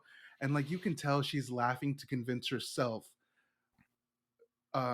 She's laughing to convince herself of the opposite of what she just saw. She's laughing, saying, "That's not my Bob," because she's trying to convince herself what she saw isn't actually Bob. And once again, it's like you've gone through so much that you didn't have to ignore. And now you see your husband dead, and you're choosing to ignore this. And I don't know, I just this made me dislike her even more. It's like you're not tethered to this reality at all, seems like. It was a bit sad though when she was like, "That's not my Bob. It's not my Bob." Like Hmm. that was a bit sad, but And like yeah, I I get think it. Like I truly get it because you don't want to believe that. But like you've been this way the entire movie. right. She doesn't really have an arc, Hmm. right? A character arc. She's just the way she is always. Whereas somebody like, what's the little sister's name? Brenda. Brenda. Brenda does have an arc, Hmm. Yes, absolutely. which I Absolutely. like. A little bit of a redemption arc, which well, I don't know if redemption is the right word, but she does have a character arc, which I really really appreciated. I totally agree with you on that. So Lynn takes a distraught Ethel back to the trailer. As I mentioned, this is probably the third or fourth time that she has completely denied the reality that she's a part of. Like I said, it's something that I just find annoying. And as Lynn and Ethel arrive to the trailer, so as they arrive, Mars is trying to take off with the baby. And not Ethel, Lynn sees that Mars is trying to take off with the baby. However, a violent struggle then ensues. Ethel, fucking Ethel, uses a broom to sweep at Mars like some kind of bird that got into an area that they weren't supposed to be in. Utterly useless. Okay, Fucking but useless. can we talk about again another homage to Texas Chainsaw Massacre? Yes, Yes, go for it. Yeah, yeah, yeah. But it's like in Texas Chainsaw Massacre, the guy, um, I forget the brother's name, but he used it successfully to beat the ever living shit out of Sally. Sally. And in this movie, the mom does not know how to use it, and it's like you said, it's pointless, useless. Yeah, and this is actually something that got me really mad because it's once again it's like somebody's in your trailer attacking your family and you swipe at them with the broom. You're just the most fucking useless person. I hate it. And what happens is Mars shoots her in the stomach, and I'm like, thank fucking God. I'm so glad we're done with her. Like she's been useless this entire movie. Honestly, the instant she let Bob say the N word, I'm like, you know what? I want nothing to do with you. And It she was can just a countdown to see how she was gonna die. exactly, exactly. I was like, I can't wait for it. I can't wait. I'm glad I'm gonna get to see it. And like I said, she's so fucking useless, and we're no longer subjected to this character from this point forward. So we think. Lynn manages to stab Mars in the thigh with a weapon, who's tossed. Lynn manages to stab Mars in the thigh as they're in the middle of this violent struggle. She stabs him in the thigh with a weapon that's tossed to her by Brenda. I don't know why Brenda couldn't just stab Mars in the back while he was occupied, and to be honest, we're never gonna fucking know. But after Mars gets stabbed in the leg by Lynn, he then shoots her. She continues to struggle a little bit more, and he shoots her again, and this kills her seemingly instantly. Yeah, Now, R.I.P. Lynn. Like she was one of the good ones. right? Yeah, she was. I thought, yeah, absolutely, she was. Like, she was one of the good ones. Now, as Doug and Bobby are running back to the trailer, they actually catch Mars, who's about to kill Brenda. He takes her outside, and he's gonna shoot her in the mouth. And he shoots. However, the gun is completely out of ammo. And he says, I'll come back later for you, girlie. And he runs off. And That Mars was has a run cool off. scene. And Mars has run off. But what I forgot to mention is that Pluto has already run off with the baby. So they both get to escape with the reason that they even entered the trailer for the baby. So they escape with their prize. And well, I'm sorry, what were you going to say? No, no, I just said I love that scene. I love the scene where he has the gun to her mouth, pulls the trigger, is empty, and he says, "I'll come back for you." I was like, "Oh shit!" Yeah, that's a pretty Like it's scary not scene. even like, yeah, because it's he's saying like, you think you're safe because you escaped my bullet, but I'm gonna come back and kill you. I'm like, fuck. Exactly. And we see later that Brenda is still scared at the thought of this. Like she's she's worried he's coming back. And yeah, I I really like like that that. continuity. I like that she remembers it, and Yeah, we as the audience get to see why she's acting so erratic and hysterical is because A, she was sexually assaulted. B, she was then had the gun put in her mouth and like try to kill her. And he said, "I'm going to come back for you." So of course she's acting the way she's acting. mm-hmm. Later on in the movie. Yeah. And yeah, that's one thing I'd want to mention is she's like, there's people in horror movies who freak out, and we're like, where the fuck did this come from? But like when she freaks out, it's complete. The groundwork has been completely laid out. We know why Mhm. this is happening. Yeah, So Mars and Pluto, they return to their lair with the baby in tow, and their their food deprived family excitedly makes plans for like a Thanksgiving feast. And we see Pluto and Mercury talking on their walkie talkies, and they're having what seems to be like the most joyful conversation. And the only way the only way I could describe the joy that these two were feeling, it reminded me growing up as a kid when like my mom or dad would say, "You know what? Fuck it. We're going to Applebee's." And then me and my brother would be like, "Applebee's, fuck yeah!" And like it just like that excitement you get when your family says, "Oh, we're going out to eat." I totally felt yeah, that coming from this family. that's Like they even awesome. make jokes. Yeah, yeah, very creepy the way they're talking about that baby too. Right. Yeah, like Just it's creepy to hear somebody talk about eating a baby. I know I'm always like fuck them kids, but like, not goddamn, like that. I like that. Like this baby can't make its own choices. So like, no, Yeah. I feel you. So they're excitedly planning, they're excitedly drooling over the dinner that is about to be their feast. And we see that Mercury is actually killed by Beast because Beast pushes him off a cliff. What happens is Pluto actually hears that something bad happened, only he doesn't know quite what. And Mars kind of says, "Oh, don't worry about it. You're just hearing stuff. It's rocks falling. It's nothing." Kind of just, dismissing the entire situation, even though Pluto knows deep down something's off. Okay, can I say two things? Yeah. I want to tell you No, how only what one. God damn it. The one thing I want to say then is what a dumb bitch I am. I didn't realize that the dogs were both named Beauty and the Beast. And that's why you can only say one thing.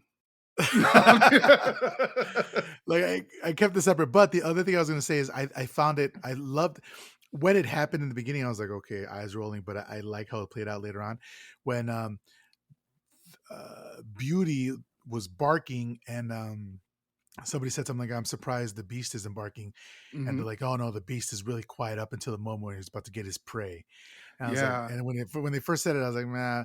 But then now, like, we understand how he was able to push Mercury off of the cliff because he was really quiet right before he did it. And then it also comes back later on, as we progress, Hmm. as we're fighting back. I love that the beast is like part of this family and fighting with them. I fucking love that part. Honestly, he does more fighting than fucking Ethel does. I'll tell you that. Yeah. Oh, yes. He does more for his family than Ethel did. 100%. But now that you mention it, this actually makes me take back what I said about their conversation at lunch being totally useless. Because what you just said is exactly what they talk about right before they get into the story about how Beast killed the other dog. Ah, So okay. that Okay. conversation wasn't entirely useless. It was setting us up for what's happening right now. Fuck. Okay. We're done with the episode. All right. I gotta leave on a positive note. It's gotta end on a positive note. It will. Okay. Okay. Like I said, we see that Beast pushes Mercury off of a cliff. Pluto knows something is up. Mars tries to distract him and says, "Nah, it's just rocks." And we're back to the trailer. This movie does a lot of cuts. Like there are several, Yeah. like two storylines at least, but three at the most going on at the exact same time. And this movie doesn't really do a good job of telling us that these things are happening at the same time. Right. Well, They're I just mean, not smash for me. cuts. Yeah, exactly. Like it was a little bit hard for me to follow, but once I understood these scenes are happening at the same time, it was a little bit easier to understand. But I can understand if someone doesn't get it upon their first watch. So as this is happening, Mercury's being killed. We cut back to the trailer, and we don't entirely. So we're back at the trailer, and Doug is listening to Ethel. It turns out she's not dead after all. But however, she is feeling the negative effects of her gunshot wound. I assume what she's experiencing is blood loss because we see her skin look a little bit gray. And not to say she's speaking nonsensically, but she is speaking. It's quite certain she's unaware of her reality yet again. And this is a. I'm not going to put this amongst her other times she was being unaware of her reality. She's literally dying, and like this is how mostly anybody would react. Like what she's doing is she's asking like, has Bob come back, or did Daddy come back, did so and so have dinner. Like she's just asking these questions as if she's literally like not on her deathbed. And so as she's speaking, the power goes out in the trailer. And this causes Brenda to fully freak the fuck out. She thinks it's them. She thinks that they're back for her. She thinks that Mars said, he's come back. He's here to get me. So this is what we talked about earlier, where her freaking out in this capacity.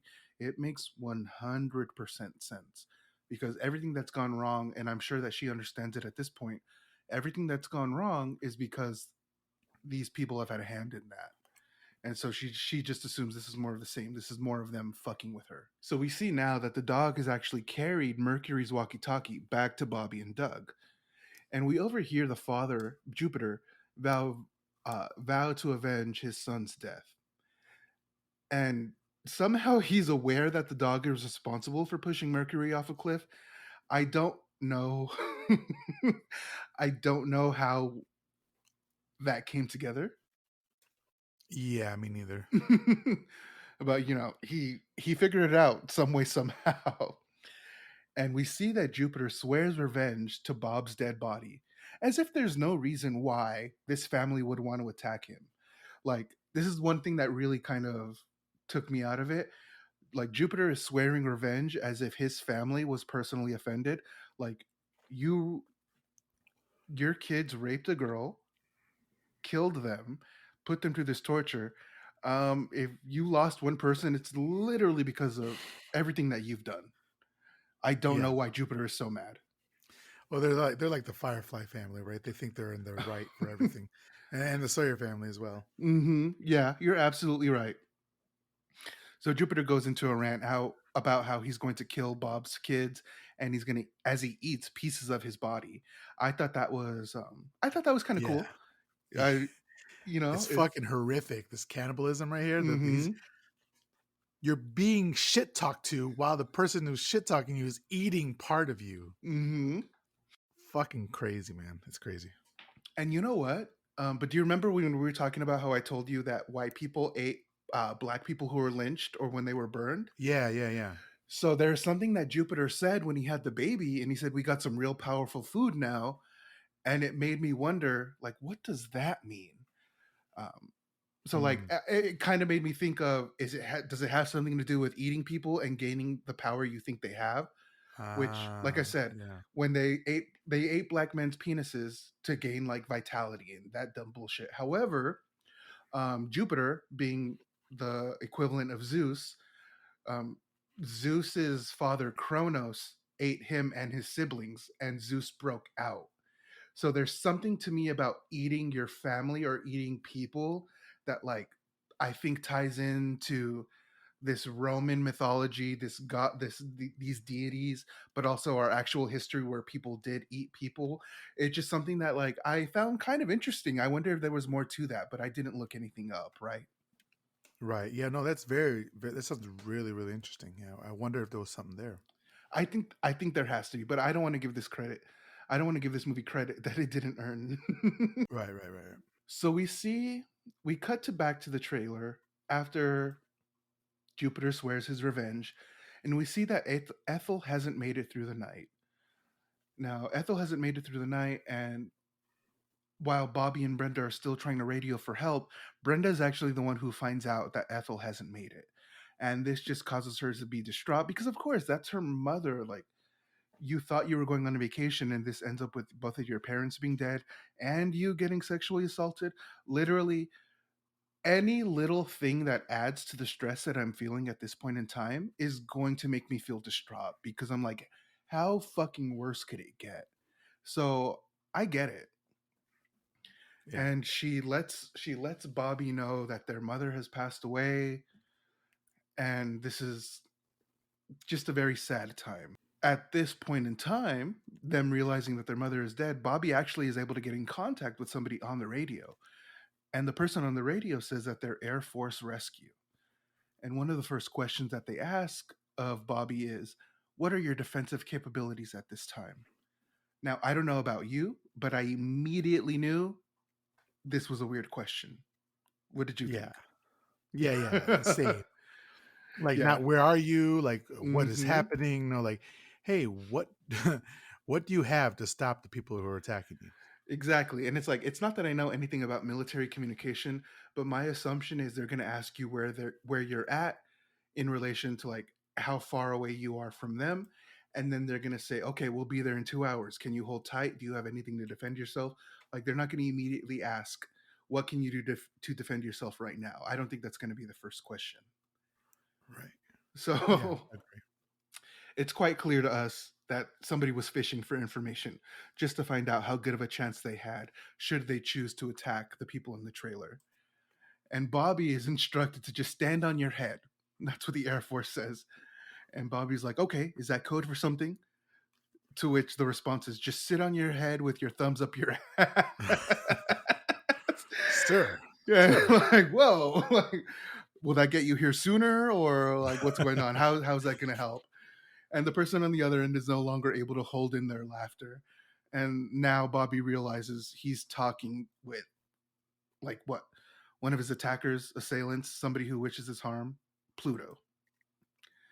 And I just it's kind of a funny scene. It was a terrible scene to watch, but it was kind of funny. And it's at this Yeah, point that I agree. yeah, it's at this point we see Doug and the Beast running off into the hills because what they're doing is they're on their way to try to rescue Katie. And in the hills, they see Jupiter and Pluto actually heading towards the trailer. Doug tries to warn Bobby, but Bobby doesn't answer. Jupiter and Pluto have devised their own plan to ambush the trailer. However, they left Mars back at the camp because he's injured in his leg and he's not going to be much help to anybody. So, as Doug and the Beast are running through the hills, they do come across Pluto and Jupiter. And Pluto and Jupiter have devised their own plan to ambush the trailer. However, as they're running towards the trailer, Pluto once again senses that something's not quite right. And Jupiter, just leaving him to his own devices, decides to continue on ahead.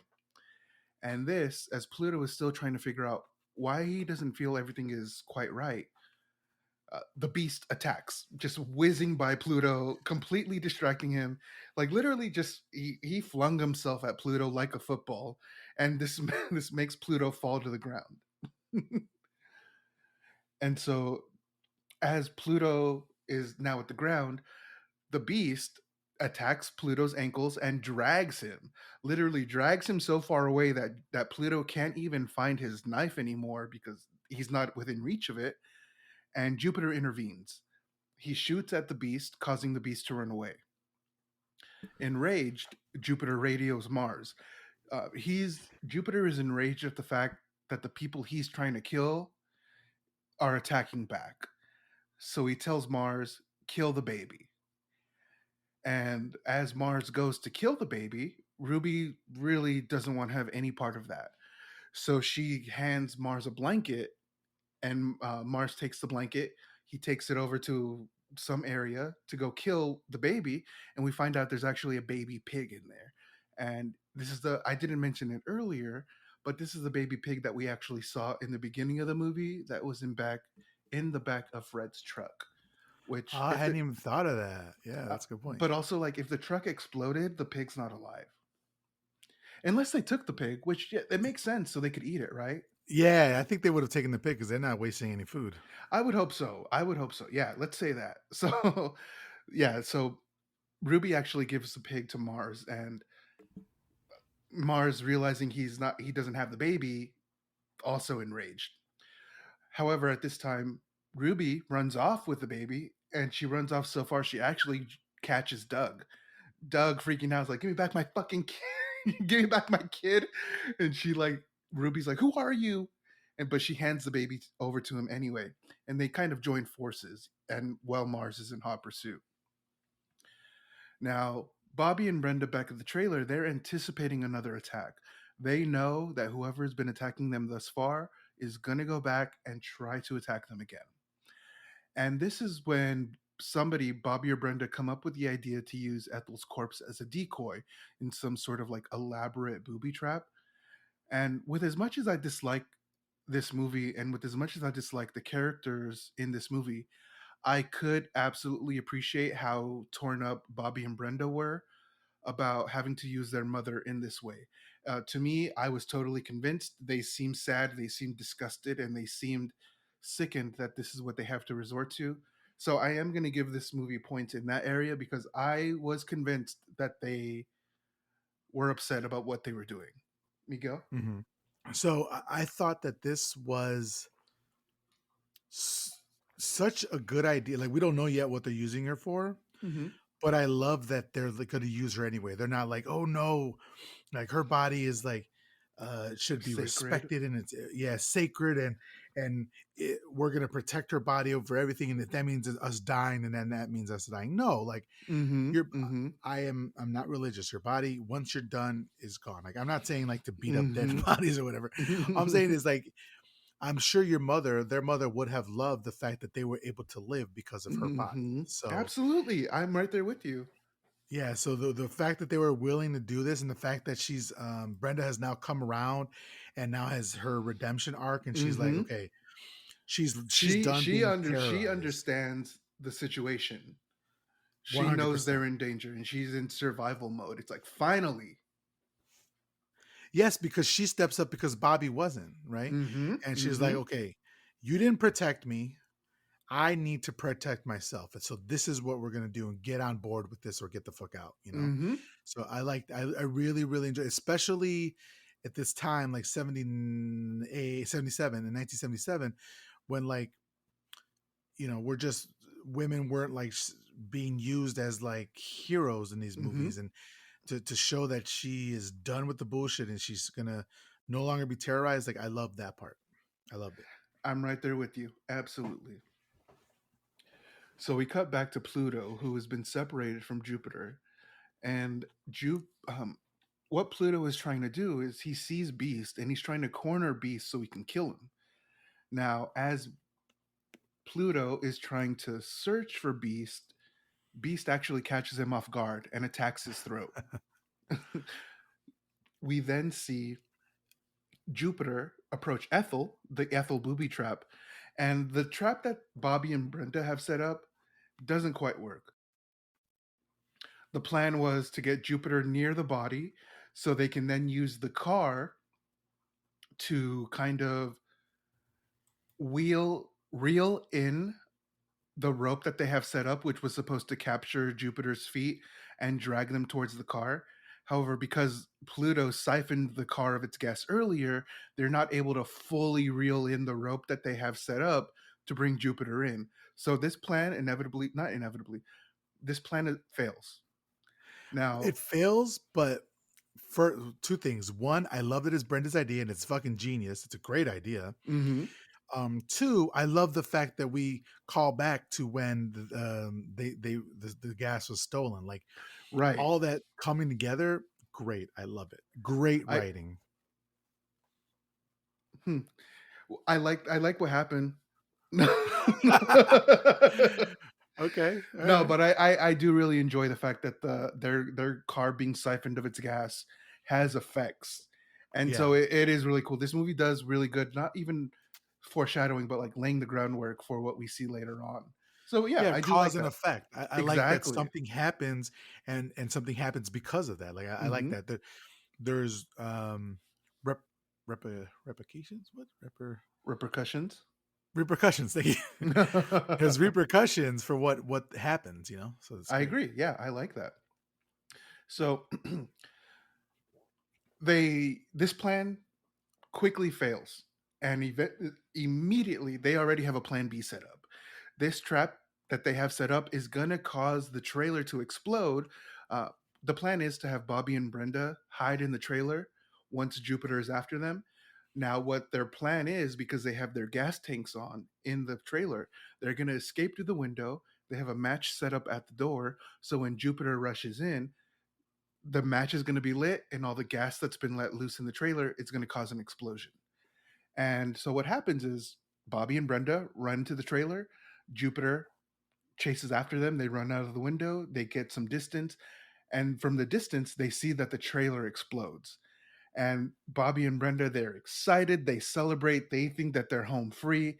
However, in having the right state of mind, Bobby has to go back just to make sure that Jupiter is dead. Otherwise, they're not going to be sure if this nightmare is over.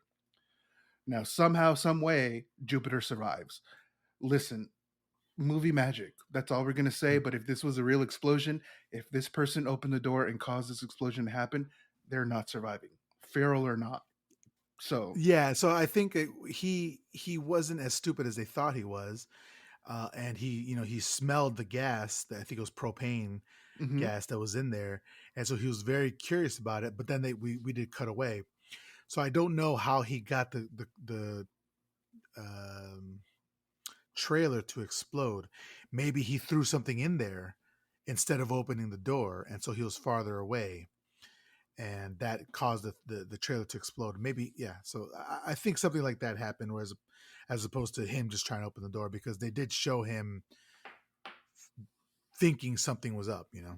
Yeah, okay, you're right. I don't know quite what, but he did give it some thought. He didn't blindly He just didn't rush charge it. in there. Yeah, exactly. So I will agree with you on that. So as Bobby goes to check the burning rubble just to ensure that Jupiter is actually in fact dead, Jupiter appears and he begins to attack Bobby. Now, the the struggle doesn't go on for too long because Brenda, finally getting some fucking reproductive organs, attacks Jupiter with the hatchet and kill and like disables him. And Bobby, Yeah. having only 2 bullets in his gun, shoots him and finishes him off. Great teamwork. I absolutely love that. Again, Brenda coming through clutch. I love it. Hmm. You love to And see it. this goes back to, so earlier in the movie when Lynn is getting attacked, Brenda just slides the knife over to her when she should have attacked Mars from behind. So I Mhm. love the fact that we see her, it's quite clear that she has learned. Instead of sliding the weapon over to Bobby, she's like, oh well, I have to use this, and attacks Jupiter from behind. It's great character development. I really appreciate that. And this is, to me, I know for a fact Wes Craven had something to do with that, if that makes Yeah, sense. completely. And the question for you was Jupiter the one that attacked her, sexually assaulted her? Mars, that was Mars and Pluto. That was Mars. Okay, Hmm. cool. So yeah, Mars and Pluto. So we're back in the hills. Ruby is hiding with the baby Katie while Mars pursues Doug. However, Mars starts changing course because he realizes that Katie is nearby, and his orders are to kill Katie, not Doug. But Doug goes after him, and the two men become locked in this life and death battle. There's quite clearly a struggle going on. And Ruby so happens to come to the rescue by catching a rattlesnake and forcing it to bite Mars. Now, I don't know if this was intentional or not, but Ruby has the snake bite Mars in the back of the neck, which I have to imagine is just way more gnarly than if it were to like bite you in the foot. Because like Right, this shit is going directly to your brain. Like it's not gonna regular bite is not gonna be a good time, but this is gonna be a terrible time. right, So, reeling with the decision that she has chosen to kill her brother via rattlesnake, she's weeping as Doug stabs him to death. And that's the end. That's the end of the movie. fucking love it. We were talking about this in a couple other movies, how the 70's just Hmm. end when they want to end. Like it's over. A Texas It, Chainsaw Massacre uh, was Torso one, I believe. No, Torso had a slowish ending. It had a build up. yeah, but there was a couple I can't remember off the top, but yeah, it just ends when it wanted to end. Yeah, I thought that was so crazy that she takes the snake and puts it on his neck and it bites him, and then Doug just goes ahead and goes to town on him, just Hmm. starts stabbing the shit out of him, um, and it just ends like that. It's just I love it. I loved it a lot. I really appreciated it. It's just so Um, abrupt. I'm like, yeah, yeah. Because again, what are you gonna see? What's left? They're gonna go to a hospital. They're gonna put a blanket over their shoulders and say, "Yeah, that family has been terrorizing the area for decades, and you guys got them." And then like just end it right there. That's fine. it makes sense. I totally get it. Yeah. So now that we're at the end of the movie, Miguel, I have a question. Okay. What are your No. thoughts on The Hills Okay. Have Eyes? All right. So, do we? Could we talk about its relation to Texas Chainsaw Massacre, or did you have something that you want to talk about that later? Or um, because I don't want to step on your I toes. I do have things that Okay. I would like to talk about. However, I don't think we're going to talk about the same things. So if you would like to Okay. talk about the relation, then absolutely, because I don't think we're going to talk about the same things. Okay. Cool. So I this movie has a lot of problematic stuff with it, and I don't mean problematic in the sense of like social issues and stuff like that. Although there's that as well. Um, it's just like the characters are very unlikable, and at one point before the sexual assault and before the N word thing, like I was kind of on the side of the pantheon a little bit, I just kind of wanted them to kill everybody, but in the end, it's like everybody's kind of unlikable. Although what's his face? Doug? Was Doug his name? The husband, mustache. No, no, yeah. At the end, yeah, Doug. At the Hmm. end, Doug has kind of redeemed himself a little bit for me. I kind of like him as a character. But yeah, so just the characters were, a lot of them were unlikable. Some of the choices that they made were not the best, but all in all, for his third movie ever, and it being a Wes Craven directed and Hmm. written Hmm. movie, a lot of suspense, not Hmm. a lot of blood. Um, And the blood we did see was that bright red fucking right, paint. right. Like I think, except for like bleeping the N word, I think that they could show this on TV right now with no cuts. Yeah, Right? no, you're right. I totally agree with you. Even the sexual assault, because it wasn't gratuitous. Absolutely. And they cut away from it, you know. Hmm. I'm not saying it's going to be on primetime ABC or whatever, but like on TBS or whatever, like yeah, so it's really effective in what it was going for. And what I was going to say is it did have a lot of similarities between between this movie and Texas Chainsaw Massacre. Many of the props that were used were actually used from the Texas Chainsaw Massacre, because Interesting. the head designer was Robert Burns, and he did the same thing on the Texas Chainsaw Massacre. So he was the set designer on both movies, and that just goes to show how much Wes Craven loved Texas Chainsaw Massacre. He went out and got the same guy who did that movie. All right. So they weren't, the similarities were intentional. He was a huge fan of Tobe Hooper's film, and he considered this film to be an homage to it. So there's Hmm. definitely a lot of similarities in story and theme and characters and stuff like that. Yeah, I'll leave it at that for right now. All right. Oh, and So, as far as I didn't answer your question. Well, I guess I did. Did you want me to rate it or hold off on that? no, not ratings quite yet, Okay, but cool. so I'm very glad I asked you your opinion first because I didn't know any of that information. I didn't know that Wes Craven was like legit inspired by Texas Chainsaw Massacre. Because my initial opinion of this movie is that it's a very cheap ripoff of Texas Chainsaw Massacre, and Okay. I dislike The Hills Have Eyes so much that my rating for Texas Chainsaw Massacre goes up because it's clearly imitated in this movie. Um, Uh-huh. this movie has absolutely annoying characters. The coolest thing about the antagonists are their names. Like their motivations are weird. We don't know anything about them. Like I don't know if they're supposed to be mutants. I don't know if Fred worked like near a nuclear power plant, or I don't know if just Fred has bad seed and blamed his wife on it. I don't understand how this group of cannibals came about, but I don't like the idea of a family of cannibals like hunting people when literally Texas Chainsaw Massacre was like kind of that. Um, I love Wes Craven. I Mhm. love the work that they've done and the effort that they put into it. But in regards to this movie, I'm just gonna chalk it up to it being an early Wes Craven film where like he didn't have his own not he wasn't entirely in his own style. He wasn't entirely in his own bag because this is too much of a ripoff for me of Texas Chainsaw Massacre.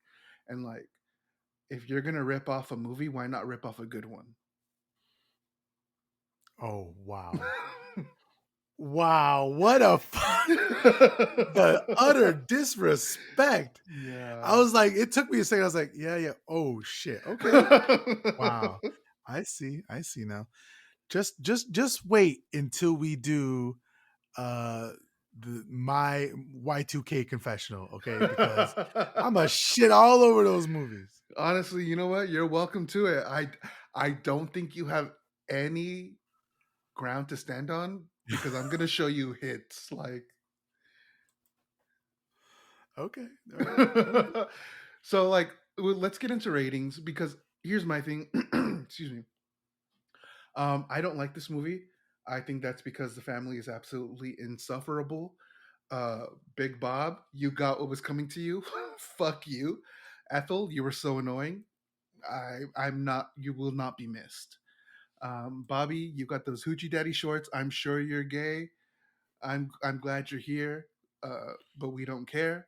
Brenda, Lynn, you're amazing. You never did nothing to nobody. We love you. That baby was sus. Doug is weird.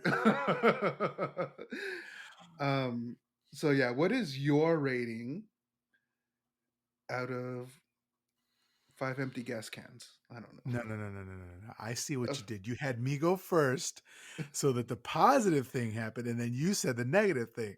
So this time you're gonna go first so I can end in a positive light. For sure. No, Two. no, no, but fuck. Fuck, you just rammed it in there, bro. Like, hold on a second. No Let me lube, get ready nothing. for it. Okay. Out of 5 upside down crosses, you give The Hills Have Eyes how many? Two. 2 upside down crosses. And then so you're amending your rating for the Texas Chainsaw Massacre. So what are you amending it to? 3.5. Okay. All right, it's a wash then. I think it's a wash, but I'll take it. Texas Chainsaw Massacre is the superior film by far. I'm Mm-hmm. not going to say it's not. I completely agree with you there.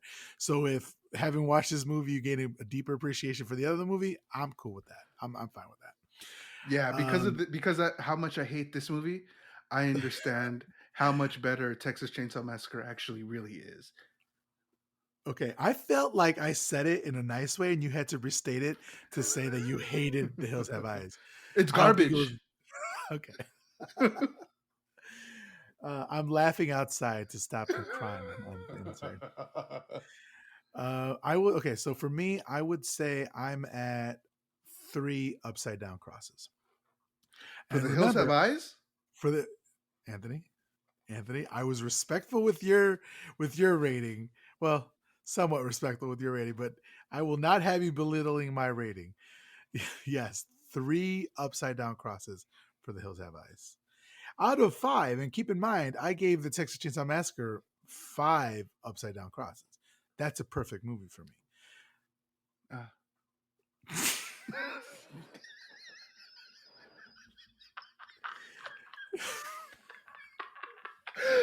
All right. Yeah. Okay. Oh man. Yeah. Okay. This has ended our friendship. I don't even that's the thing, like, I No. like The Hills Have Eyes, but, like, I'm not riding for it. If you hate it, I completely understand. This isn't one of my favorite movies, like, I can go very long time without seeing this movie again. So I completely understand why you don't like this movie. You know what I Like, think? I think if this movie came out in 72, it would be classic hit blockbuster. You haven't seen The Hills Have Eyes? Bro, you're missing out. I think that this movie came out too late and it whatever impact it was trying to make, it was kind of stifled by movies that came before it. mm, So I just think that like at this point in time, we're about to get Mikey. We have Leatherface. Like we have people in the actual pantheon of horror who like make us quake in our little pantaloons. But like The Hills Have Eyes, it's like it's nah, you're good. Like go sit on the bench, in my opinion. mm, yeah. I'm fine with that. I completely understand where you would come from with that. Um, Here, I wanted to read something real quick. You know what? I'll read it after you're off, because you don't need to stay on here for that. But I wanted to talk about the Legend of Sonny Bean, which this movie is based off of. Oh, But please I do. can you First of do all, okay, are you gonna read shit without me here? okay. Well, it's like a couple paragraphs. It's just really really small. And we've been on for a while, so let me read it Miguel, real quick, and then I'm still sober. I have the time. okay. Oh, yeah. So I wanted to talk a little bit about the Legend of Sonny Bean, which this movie was kind of based off. Um, and are you familiar with the Legend of Sonny Bean? No, not at all. Okay. So I got this from historyextra.com. According to most accounts, Alexander Sawney Bean was a Scottish farm laborer born in about 1530 in Galloway. Soon after his marriage, and for reasons unknown, Sawney and his wife moved to live in the Benane Cave. This cavern is about 200 meters deep, and the entrance is covered by the sea at high tide. From this lair, Bean ventured out to ambush, murder, and rob unwary travelers. The bodies were brought back to the cave where they were butchered and eaten. Thus, no evidence of the crimes was left. In time, his 8 sons grew old enough to help him in this work. The sons then had children by the 6 daughters to give Sani and his wife 32 grandchildren. So the whole clan, I know you don't like that word, so the whole pantheon Well, they're lived by not named after gods. They're just the okay, group. okay. So the whole clan lived by robbery and murder, eagerly eagerly consuming their victims.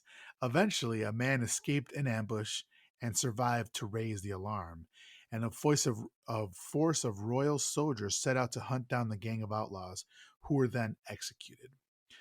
However, the tale can be traced back only to London chapbooks more than 150 years after the events they claim to describe. These cheap publications concentrated on lurid crimes, scandals among the nobility, and other sensational tales. There's no earlier Ooh. evidence that Sawney Bean existed, though it must always be borne in mind that absence of evidence is not the same as evidence of absence. Just because no earlier accounts survive, it does not mean that Bean did not exist. However, it is possible that tales of Sawney Bean were based on the story of an undeniably real cannibal slash robber named Christy Cleek. Christie was a butcher who became a highway robber in the Grampians in 1341. He equipped himself with a sharp hook on a long pole, which he with which he pulled travelers to the ground before killing and robbing them. He is said to have eaten cuts of meat from his victims when he was short of food. So that's what this movie was based on, so there was some overlapping with Texas Chainsaw Massacre and what's his face Ed Gein, but also he Wes Craven did pull from the Legend of Sonny Bean as well. Interesting. Okay. Yeah, so I just want to bring that up. Another thing I wanted to say is, um, I know that you're giving more, you're lending more credence to Texas Chainsaw Massacre, but I feel like again, Texas Chainsaw Massacre, perfect movie, 5 upside down crosses for me. Um, I feel like perhaps the writing was a bit stronger in this movie than in Texas Chainsaw Massacre. Really? That's what I think. Well, because of Texas Chainsaw Massacre, there wasn't much of a plot, right? Like you said it yourself, right? There was they they, they fuck. I've seen like 5 versions of Texas Chainsaw Massacre within the last week. What happens? Have you really? Oh, side, no, never mind. Yeah. Because I saw the remake and then I saw the newer one again, and it's like I'm trying to remember what happened. But in the original, does their car break down? No. No. They find the fucking hitchhiker, Hmm. and then how do they get to the house?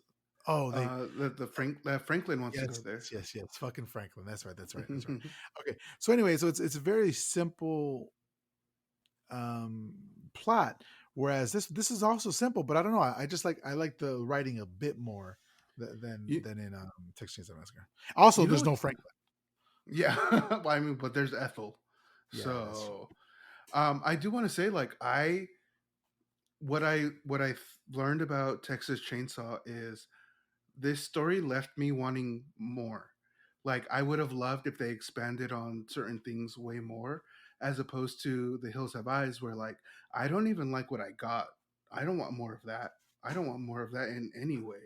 As opposed to like Texas Chainsaw, where like we could have talked about capitalism, we could have talked about industrialization, we could have talked about how the advent of one new piece of technology displaces a lot of people and puts them into poverty. Like we had so many things that we could have talked about, as opposed to uh, Hills Have Eyes, where it's like it's just a bunch of freaks causing trouble. That's true. I'll give you that. That is true. So like yeah, like I said, I would just sum it up with Texas Chainsaw. I would have loved more. With Hills Have Eyes, I don't like what I got. I don't want more of Mhm. that. Yeah. So I unfortunately have to ask you now, on the sliding scale. I don't remember where we were last week with Carrie, but I feel like we were riding high. What do you remember what you were at? I I think you were at like a don't. 6 or a 7. I think. I was, I was I not think at you. a I seven. think you're like at a I nine, was not. bro. I was not at a seven. I don't know, man. I think you were at a 13. Like you, I was probably at a six. I think. What on a sliding scale? What are you at now with the Hills Have Eyes? I'm gonna have to say five. Um, Okay, it all right, it I'll take would it. yeah, it would have been lower if I hated this movie and Texas Chainsaw, but because of The Hills Have Eyes, I recognize a little bit more about. I recognize a little bit more that Texas Chainsaw is actually a better movie than I thought it was. Okay, Um, and so, like this movie, okay, here's my honest opinion. The Hills Have Eyes sucks so fucking much. I recognize what a good movie The Texas Chainsaw Massacre is.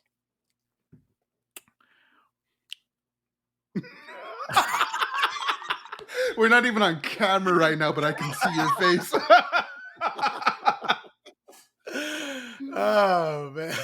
Okay, I'm about to pass out right now. Okay, cool.